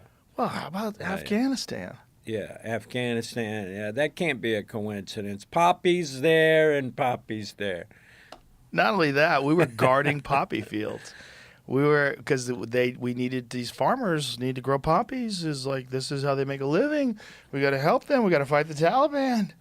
Then it's 90+% of the world's opium is coming from this area. Like what? 90%? Oh yeah, Oh, I yeah. didn't I think it's realize it was that 94. I think it was 94% of the world's heroin was coming from Afghanistan while we were occupying Afghanistan. Really? Oh, And now yeah. where's it coming from? Probably Afghanistan still. No, it's safe. It's secure. I mean, the Taliban were the people that were against it, which is wild. 2021, Afghanistan produced more than 90% of the world's illicit heroin. However, Myanmar has since surpassed Afghanistan. Wow. Didn't Myanmar just have a giant coup? Didn't they have a military takeover of Myanmar? I think they did. I'm pretty sure because, Ah. yeah. Yeah, Burma. maybe it's follow the drugs instead of follow the money. Yeah. Same thing, maybe. Yeah. Myanmar coup. Just write coup. Yeah, 4 years after the coup. Atrocity crimes. Yeah. Ah, 4 years after the coup, chaos reigns as Myanmar's military struggles. Yeah, they're probably taking control. I mean, if you've got a place where now they've taken over the heroin production of the world, and then all of a sudden you have a military coup, shocking, right. crazy. It does seem to follow along Yeah. these routes. Yeah. It's too many things to concentrate on. That's the problem. And we're all getting inundated every day with terrible news from all over the world. And on one side, it makes people more accountable because now you know all the terrible things that are going on all over the world. But another thing, it's like it's unmanageable. If you're one human being living in Austin, your phone is blowing up all day with atrocities that are happening all over the world. You're like, what can I do? What is life? Everything's terrible. Meanwhile, you go to the coffee shop, everybody's nice. You go to the restaurant, say hi to. It's like my world seems pretty fucking normal, but Right. but when you're inundated constantly, so you're in this constant state of anxiety and weirdness, and I know it's not a good thing, but I think that's why I stay away from the media. I don't read newspapers. I don't, I just try to stay away because Yeah. it's that toxifying element. It can really, and granted, it keeps me ignorant. Yeah. But they do say ignorance is bliss, and I feel pretty blissful. So, I mean. Well, as long as somebody's paying attention, I guess it's okay. Well, I mean, about some of these items we've been discussing, I've actually, studied this. So there's things but there's other things that I just can't get hit every day with like 90 things that are so depressing, Do you go on social media at all? No. No. I do have, what's the X? Zuckerberg? Instagram? Instagram. But because, they make you like you have to give us all your information and access to your picture. So I can't personally get on the Instagram. But if I have a picture, I have to get someone else to post the picture. Yeah. So That's probably healthier. yeah. Huh? That's probably healthier Yeah. than being on it all the time. Because I know a lot of people No, that are on it all the time, and it makes them sick. It's like radiation poisoning. Yeah. I'm pretty much never on it. That's good. But I should post more. I post like once every 6 months or something. But no, I don't know. I'd rather have an alt to Instagram. So how do you what find do you out about think of a good alt? an alt? I don't know. But the problem If you- is, well, X is what I use the most as far as like getting information. But every now and then I'll go on and watch people argue and see like these toxic fights back and forth, and that puts me in a shitty mood. And I'm like, God damn, why do people fucking treat each other like this? Like it's like such a stupid way to communicate. Yeah, You know? that is. It's so disheartening. And it's also, it amplifies the worst aspects of our society, which is like shitty division. It's like shitty division is what gets a lot of clicks. Partisan thoughts and attacking people, tribal thinking. That's what gets the most clicks, and that's what you see the most. But there's enough of exposing of actual legitimate corruption and information about what's actually going on in the world that I get out of there that it balances it out for me to the point where I'm willing to engage in it to a certain extent. But I don't do it at night, and I don't do it when I think it's gonna like fuck me up before I go to bed. I don't do it if there's anything I really have to concentrate on, because I don't want some new pathway to open up my mind where now I'm concerned about this. Right. know? Yeah. But all of that adversity you faced, do you feel like it actually increased your popularity? Yeah, it definitely did. Ah. Yeah, like during the COVID stuff when they were trying to get me removed from Spotify. In that 1 month, I gained 2 million subscribers. Oh, really? Yeah. And the height of the attacks on me, the show got way bigger. Yeah. Right. So how many people listen to that Robert Malone show, would you say? That's a good question. Between Spotify, YouTube, and all the clips, fucking who knows, hundreds of millions probably. Oh, great. Yeah, a good show that gets spread around, like how many different eyeballs will see it. I mean, it really depends on how profound the person's revelations are, like what they're talking about. Like, like the biggest one we ever did. Well, some of the Elon. Well, I think the biggest one we probably ever did was Bob Lazar. Is that number one? Close. So the Bob Lazar one. Do you know who Bob Lazar is? Bob Lazar is the guy that in 1989 he did an interview with George Knapp in Las Vegas, and he said he was working back engineering UFOs for the government. And he has this crazy fucking story about working at Area S4, Site 4, and Area 51 in the Nevada desert, which at that point in time the government would deny that Area 51 even existed. And he's like, no, I work out there, and I was working back engineering propulsion systems from crashed UFOs. And he was explaining how these things work and explaining how it's some sort of a gravity propulsion device that works completely different than any propulsion device that we've ever devised, and that they're trying to back engineer them. They don't know how to do it, so they keep bringing in new propulsion experts. So he was a guy that had previously worked at Los Alamos Labs, and then he gets a job, and they're essentially throwing as much shit against the wall as possible, trying to see what sticks. Like, can you figure this out? And they're bringing in new people. And he was brought in apparently allegedly after an accident where they tried to cut into the reactor and it exploded and people died. And so they said, okay, well, that's not going to work. Let's try another method, bring in some other people. And he was one of the people they brought in. And when you have top secret clearance, what happens is they tap all your phones. They listen to you all the time. Well, he had this job where he couldn't tell his wife what he was doing. So he would get this phone call saying that he has to fly out to Area 51 at like 11 p.m. So he would go to the airport, fly out, and his wife was like, this motherfucker's cheating on me. So she starts fucking her flight instructor. She's got some flight instructor. And so because his wife was having an affair and they knew it from the phone calls, they thought that he was going to be emotionally unstable. So they removed him from the project. So he gets removed from the project and he says, well, I'm telling my friends. So he goes to tell his friends, like, this is what I was doing. I was working on these fucking UFOs. They have actual UFO. That's the one. That thing on the desk right there, that's the recreation of what he called the sport model that they worked on that has this flying saucer that's behind the antlers.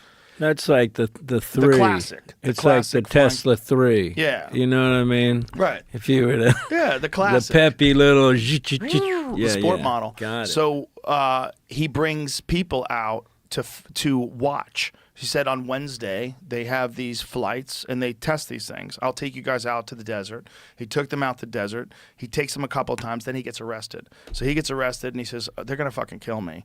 I have to go public. So he goes public and tells the whole story. And so he does these series of interviews with George Knapp, who's an investigative reporter in Las Vegas. And they become legendary. He's told the same story for now going on 40 years.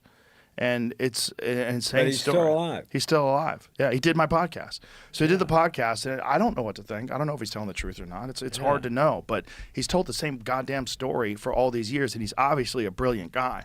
Yeah. When you talk to him, he's obviously very literate in science, really understands what he's saying. And many of the things that he said from that particular interview have been corroborated by other people, including his knowledge of Los Alamos Labs. They tried to say he never worked there, but they found him on the employee roster, and he knows the building. He took people into the building. He took George Knapp in there. He knew the security guards. He knew where to go, showing everybody around the place. And Wow. that's our biggest podcast ever because it's so fucking nuts. There's an incredible Jeremy Corbell did an incredible documentary called Bob Lazar, Area 51 and Flying Saucers, and it's all about his experiences there. And it's one of those things where you just you don't know, but it's so weird. It's like if this guy's telling the same goddamn story, and then they have all these videos of these things. That the Go Fast video and the FLIR video that the government's released that were covered in the New York Times. And these crafts are exhibiting the same sort of behavior that he was explaining in 1989.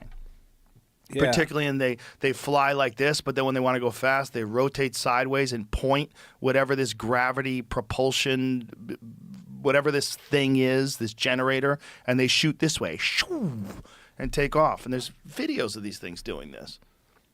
Wow. 40 years later. Unbelievable. Yeah. So that's the biggest video. Yeah. So that video I'm gonna on listen to that. YouTube got 60 million views, and then on all the other platforms, who knows how many, and all the clips, it's probably hundreds of millions. Yeah. Bizarre. But it's one of those things where you don't want to think too much about it because it might be bullshit. You know? That's how I feel about the whole UFO thing. But what would be his point? What's his motivation? Like, It's a good question. I don't see how it benefits him other than he's got now people calling him a wacko. Which he didn't have before. So Right. what's the good of it? Right. That's a good... You Well... know, you always got to look at possible motivation. Well, there's a lot of people that want to pretend to be special, and so they make up stories so that make them special. They make up encounters. They make up abductions. I've been abducted by aliens. I'm a special person. They took me aboard. I have a message for humanity. There's a lot of that. There's a lot of delusions. Right. That's a different thing. Right. I mean, a guy like that, I don't see his, if that's what he actually did for a living, then I don't see why He would do that. Benefits. Well, one of the more interesting stories is this guy's. This is Travis Walton. This guy's got a little bobblehead. Travis Walton was a guy, I don't know if you ever saw that movie Fire in the Sky. It was based on a bunch of loggers in Arizona, and they saw this thing land. And this guy Travis Walton gets out of the truck and goes to it and gets blasted by this bolt of energy, collapses to the ground. His buddies take off. They're screaming in the car, all these loggers, like, we got to go back and get him. We got to go back and get him. They turn around a mile later, go back. He's gone. He's gone for 5 days. And then he shows up back in the town 5 days later with this fucking wild story of being abducted, taken aboard this craft. They healed his body, and then they communicated with him and then returned him. And the thing about it is, like, all these experiences, these people talk about the exact same creatures. They talk about the exact same entities, these things with big heads and large eyes and spindly bodies, and they're communicating telepathically. It's like it's universal. It's like over and over again. It's a very similar story. And the problem is, if it happened to you, who the fuck is going to believe you? It's a unique experience, a completely novel experience that only you have. And then you have to go and try to make sense of it to other people that haven't experienced it, and they're going to think you're fucking crazy. But if you have enough of these people that say the same story over and over and over again, which is, if you read John Mack, he was a psychologist from Harvard that did a lot of hypnotic regression work with people that have had alien abductions. And this guy was I read that. Did you ever? It's a crazy book, I met right? him. I met John. Did you really? Yeah. When did you meet him? I met him in on the campus at Harvard. Oh, wow. You know, I went to Harvard, right? Yeah. Yeah. I mean, I had a great night, and then went back home. No, I only visited there a couple times. Well, I know you play really good chess. I did play chess. Do Magnus you play? Carlsen told me. Huh? I had Magnus Carlsen in a couple days ago. Oh, really? He told me that you did one of his opening moves, that you did it for him. And he was like, what the fuck is he doing? Like, he couldn't even figure out why you did them. But he realized afterwards, like, oh, you're a really good chess player. That was actually a legitimate move. You did his opening, right? Well, yeah. I did one time. I did an opening for the other guy. What's his name? Anyway. And I'm going to do this opening, and at the same time, I want to tip over with my pinky, tip over the king, just as a joke, you know, because if you tip over the king, the game's over, right? So I did that, but then, and there was kind of a chuckle and everything, and picked it up, and then he's right looking here? quite concerned. Oh, yeah, this was it. Look. Yeah, I hit it. I knocked it down, and then I pushed it. Yeah, they slow it down. You can see it. But then I pushed the pawn, right? And then I realized, because I thought he said D4, right?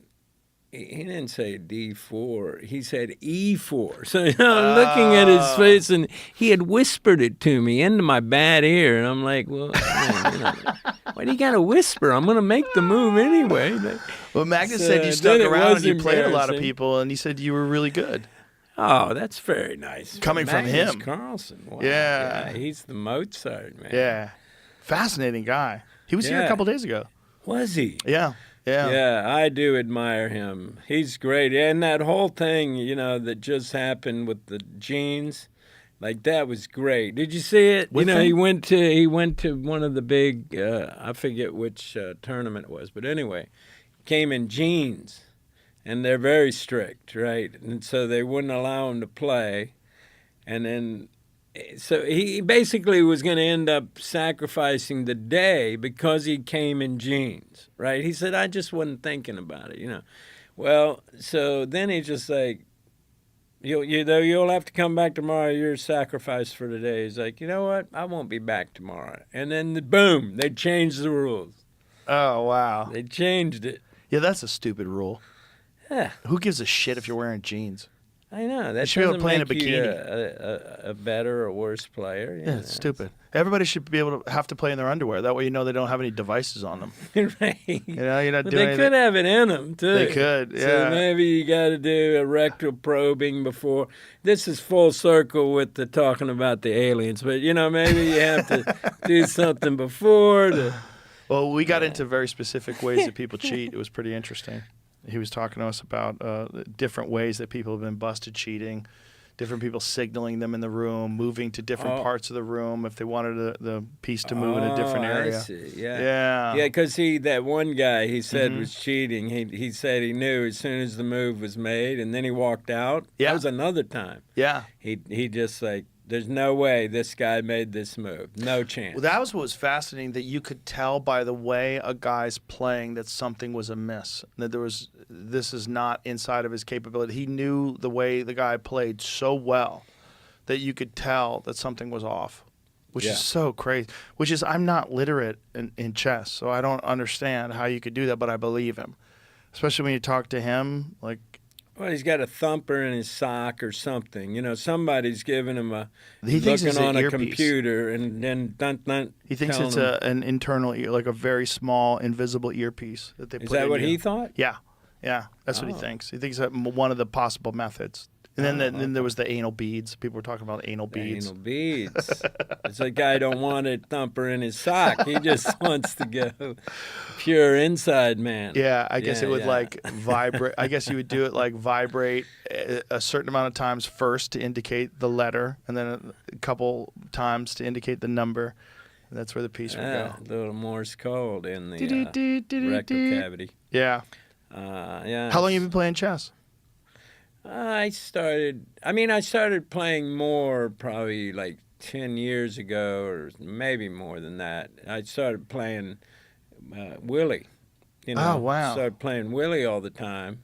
But then we'd switch over back to dominoes. He crushes me in dominoes, and then I was mostly winning chess. And then toward the end of our battles, he started switching to just, you know what, we'll just stay with the dominoes. Such a hustler. Such a hustler. Yeah. I tried to interview him, but he's scared of COVID. He's Yeah. an old guy, you know. I Yeah, get it. He's 92. Can't yeah. take a chance getting infected, and you know that a lot of old people. I got it. I got the fear because it's like death is close to them. It's just they're too vulnerable. I get it. I get why they got roped into it. Well, yeah, the fear of germs. Yeah, that was the Neil that's Young thing too. become That's why I gave still a Neil Young very- a pass. I was A like, lot I of get it. people you still see wearing masks. Oh, all the time, even in Austin. Yeah. I see them driving their fucking car still with masks on. Yeah, alone in the car with the mask. Yeah, that they're just always sick. Confuses me. But like, fear is a fairly relentless occupation for some, and I don't know. I just, I studied the germ theory. You know how it came to be the backbone of Western medicine. Do you know? The Rockefeller thing. Well, that came after this, but yeah, the Rockefeller pushed that whole narrative, but it was before that in the 1887 or something, 89, where Louis Pasteur stood before the French Academy of Science and said, I've realized the origin of all disease, and it's the germ theory, and he took credit for the germ theory, which of course had been around for centuries at that point. But there was another guy named Antoine Béchamp who was actually a real genius, whereas Pasteur was a charlatan and he basically stole all these good ideas that he never had from Antoine Béchamp, including how fermentation works, how they had diseases in the grapes of at the time, so how to deal with that disease, and also having to do with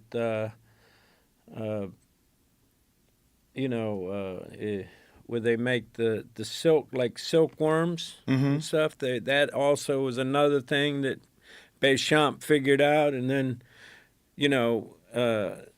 Pasteur, who's on the same committee, ends up reading these papers and basically kind of putting his own spin on it and getting credit for, the fermentation, the silkworm, the wine thing. Like each thing, he becomes more and more famous, and until he's able to sit down in front of Napoleon in 1863, Napoleon III, he said, I will eliminate all disease. I will eradicate all human disease.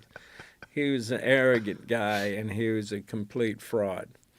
And, Isn't that a bummer? And Pasteur believed the germ theory, obviously. That's the theory that he pushed, right? And then Béchamp believed in the terrain theory. Now, that's what I believe. The terrain theory, the germ theory, obviously, a pathogen, a germ, a virus, whatever, it lands in your cornflakes or on your eyeball or whatever. It gets inside you. Right. And then in this pristine blank slate environment, it causes damage, maybe sickness, and eventually death. To me, I don't believe this theory as much as I do the terrain theory, which is that your health is dependent upon your internal biological terrain and your internal filthiness or cleanliness. And so that's what I believe is where people's immune system gets messed up from what they're consuming. And in a nutshell, that's why I believe in Béchamp's theory as opposed to the germ theory. Mm-hmm. And at least it's got to be both. At the very least, it's got to be both. I would imagine it's both. I mean, we know for a fact that one of the main factors in eliminating diseases in North America was when they started having hygiene and when they started having flowing water and sewage systems, and that just having cleanliness. I mean, most cities at the turn of the century were filled with filth. I mean, during the smallpox epidemic, people lived terrible. They lived in filth. When you had various, like there's a bunch of different diseases that could be attributed to poor hygiene. Poor hygiene, no access to antibiotics, no access to any kind of medicine. And we all attribute that just to a disease broke out. But why did the disease break out? Well, the people were living in filth. There was no running water. They didn't have any sewage systems. They didn't have any sort of antibiotics, and including like people talk about the Spanish flu. Like, if the Spanish flu broke out today, we'd be fucked. No, we wouldn't. First of all, we have antibiotics now. Spanish flu would be killed quickly. It's the real factor was all these diseases that people were getting because of the infection that could be cured by antibiotics. But I'm also not a big antibiotics guy. At all? No, I mean, I took them. One time. I credit them with really having saved me. But they'll save you under certain conditions. Right. If your immune system's shot and there's nothing else you can do to bolster your immune system in a short amount of time, where whatever is happening quickly. But you're saying like ubiquitous use of antibiotics for everything. Yeah, where it's just like that's probably not a it's good like idea. a Pez dispenser that Right. and it does affect your immune system adversely, especially continuous use of antibiotics. It's also why we have MRSA. What? MRSA. MRSA is medication-resistant staph infections. Right. Yeah. Right. And that's okay. I've had a bunch of friends who get that because it's one of the side effects. One of the unfortunate aspects of jiu-jitsu is a lot of guys get staph infections.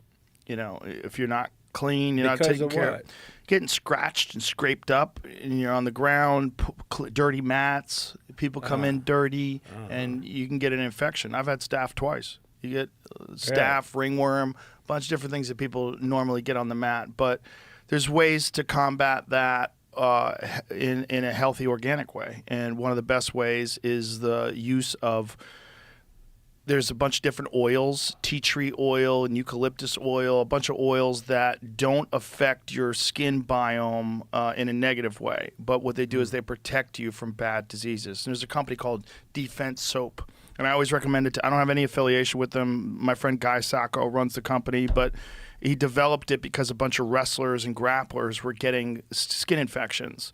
And so he developed natural remedies that don't affect your, because a lot of times guys would take like antibiotic soap and they would clean themselves with antibiotic soap. The problem with that is it kills all your healthy flora, all the skin flora that's healthy. That gets torched too. It's taking a blowtorch to, like a small patch of weeds that you could just pluck out. Right. And instead of doing that, he developed this soap that uses all these natural organic remedies that doesn't affect you in a negative way at all. It's the only soap I use. I use that soap every day, and it keeps your skin healthy and it doesn't fuck it up. So there's ways around it. The real way is to prevent it, though, because once you actually get staph, especially if it's aggressive, you got to take antibiotics or you're fucked. Well, it gets systemic. Yeah. My friend's wife. Mean, sorry, go ahead.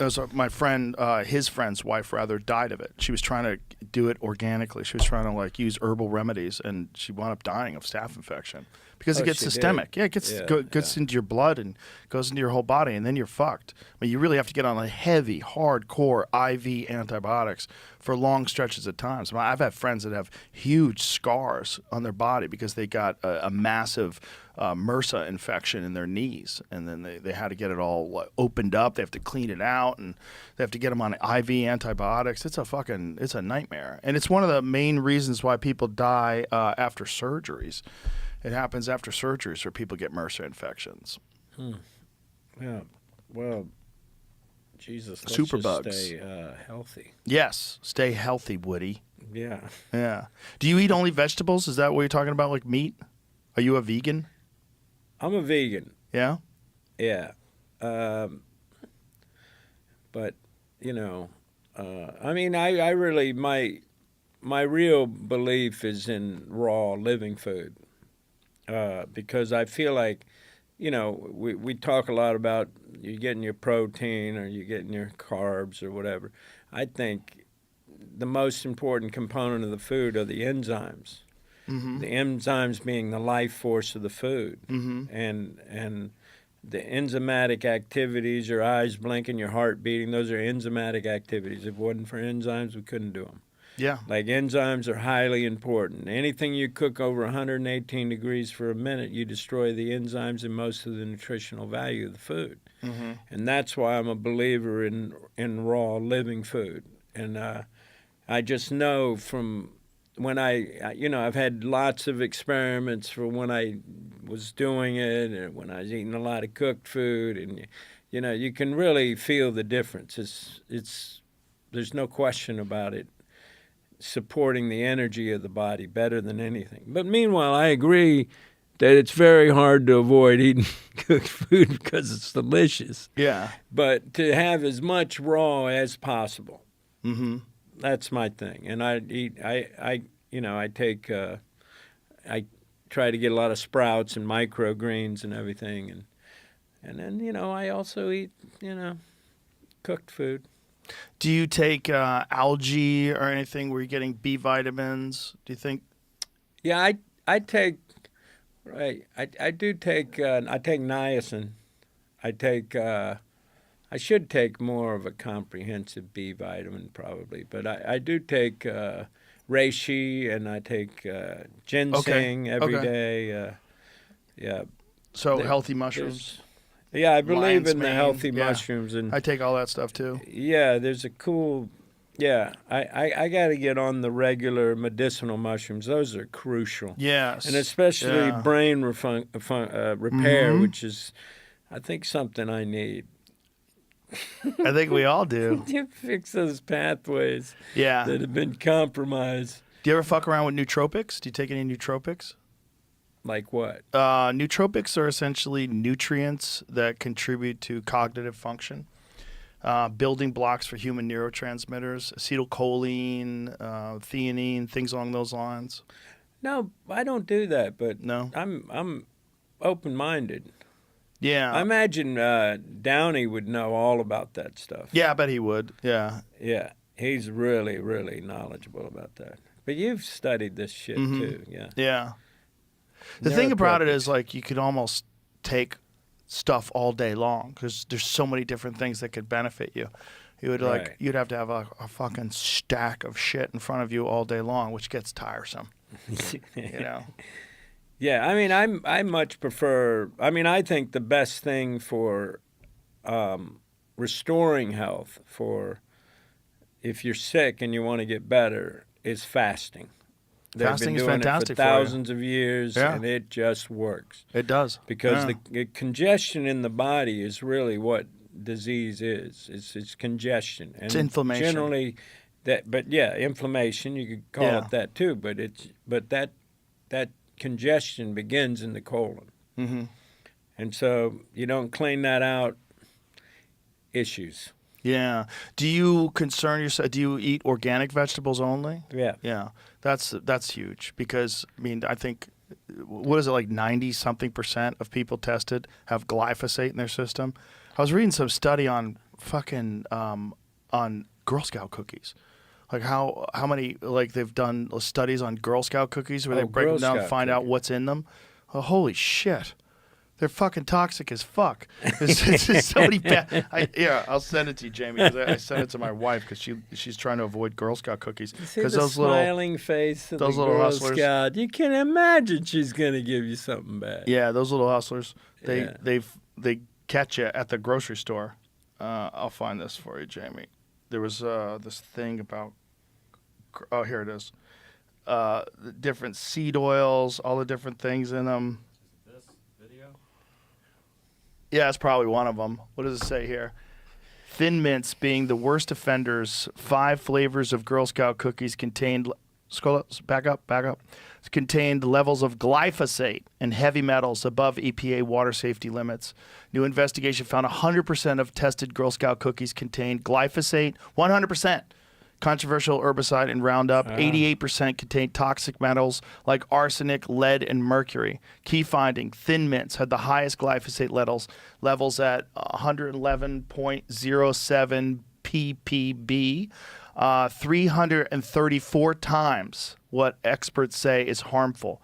Peanut butter patties had the highest heavy metal contamination, with lead reaching 42.5 ppb and aluminum at 27,500 ppb, ppm. 76% of cookies tested exceeded cadmium safety limits, and 96 contained lead. That's wild. Girl man. Scout That USA, is which wild. sells 200 million boxes per year, $800 million in revenue, did not respond to researchers before publication. I wonder Didn't why. respond. I wonder why. I wonder why they wouldn't chime in. Isn't that crazy? Whoa. See, there you go. And by the way, that you could replicate this same thing in so much of the American diet. What does Girl Scout cookies have to say? Girl Scout cookies are made with ingredients that adhere to food safety standards set by the FDA and other relevant authorities. Oh, really? Our trusted bakers remain committed to compliance with all food safety standards. Maybe we should change the fucking food safety standards. Just because you're Yeah. complying with bullshit standards. Well, that's what I'm hoping is going to happen going forward. I'm hoping too. I Yeah. think, I don't know how much Bobby can affect things and what he actually can do, but I know what he's trying to do. And one of the main things he's trying to do is this whole idea of this MAHA movement, make America healthy again. And that's possible. This is something we could do. And It'd be so nice, dude. And not a lot of, it could be relatively simple. You Yeah. know? Just modification. Doesn't have to be a revolution in one's diet, but first thing I'd do is cut out Girl Scout cookies. That's my first. it's crazy that 100% of them have glyphosate. Like, fucking A, man. Well, the glyphosate is just absolutely crazy, and Yeah. it's just still, we know how toxic and terrible it is, and we're still using it constantly. and other countries aren't. in corporate, or industrial farming. You Yeah. know, it's just wrong. I know you're into regenerative farming. I think that's Yes. great. Yeah. But you see over the long haul, the regenerative farmer gains. He gains financially, and he gains in terms of the soil not just turning to shit. Yes. Yes. Yes. You want some shit in your Yeah, soil. you want Now, okay, well, let's actual not shit. get Manure. sidetracked. Yeah. but Yeah. it's a net gain in the end. So hopefully, It's carbon neutral. yeah. And everyone's trying to reduce carbon. Organic farms are carbon neutral because that's how nature intended animals to live. That's how nature intended us to grow crops. It's also supposed to be animals graze, manure, all this different stuff. It helps. You got to Helps think everything. of the soil biome just as much as you have to think of your own Yes. biome. Yeah, and it all Yeah. works together. And thank God there's people out there like Joel Salatin, who runs Polyface Farms, and Will Harris, who runs White Oak Pastures, who've educated these people and gone on, written books and gone on these tours and explained to be like Will Harris, who's been on the podcast a couple of times. He spent 20 years changing his family farm, which was a industrial farm, into regenerative agriculture, and you can see the difference in the soil. We have two bottles of soil, two glass bottles of soil out there, one from an industrial farm and one from his farm, and his farm is dark and rich and filled with nutrients, and the other one is just pale and dead and just covered in bullshit fucking chemicals. And meanwhile, that's the stuff that gets highly subsidized. Yes. So yeah, it's a catch-22. If the real value, if the real expense of what happens to that soil were experienced by the American taxpayer, I think there'd be a revolt. Well, you never know. We're a lazy people. I'm a lazy bastard. Well, the real problem is we have so many people that need food, and that we're reliant upon factory farming right now to a large extent, because there's enormous populations of people that that live in a place where they grow nothing. Whether it's New York City or it's Los Angeles, is urban environments, they need food constantly shipped into them, and no one's growing anything, and the population keeps booming, and it's like you got to get these people food. And we right now are dependent upon factory farming for a lot of that food. Well, I wonder if you could, through regenerative farming, cover it. I wonder. Could that ultimately be? Yeah, I wonder. I think people are definitely going to have to change the way they eat. It has to change. Well, we at least have to change the way we farm, because otherwise we're going to have just more desertification. But at least people are aware of it now. At least there's more information and more education about that today than has ever been before. I mean, this was never a discussion when I was a kid. I never heard anything about that. It was just being done, and this is just, you got food and you didn't think about where it came from. And then the term organic came around. Like, what's that? Like, it's no pesticides. Like, what's a pesticide? What's on the food? Like, we didn't know. And back then there was no access to any information other than mainstream media, so it was pretty easy for them to keep going on with these practices unless you went out and sought it out and went and found books, or someone told you about a book. You didn't know. You didn't get that information. I think more people have that information now than ever before. So that's one of the reasons why I'm hopeful. And I think Bobby really does have an idea of how to do this, and I hope he's successful. Yeah, me too. Yeah, me too. Well, listen, brother, it's been great talking to you. I really appreciated it. I'm very happy to meet you. I've enjoyed your work for so many years, so it's a pleasure to do this. And pleasure's all mine, dude. I really am. It's a privilege to be here with you. Thank you for having me. My on. pleasure. Let's break bread someday. Have I'd a good love time. to. Hang Great. out. Okay. I'll get your info and We're I'll friends. give you my email. All right. Sounds good, brother. All right. All right. Thank you very much. Cool. Thanks for being here. Thank you. All right. Bye, everybody.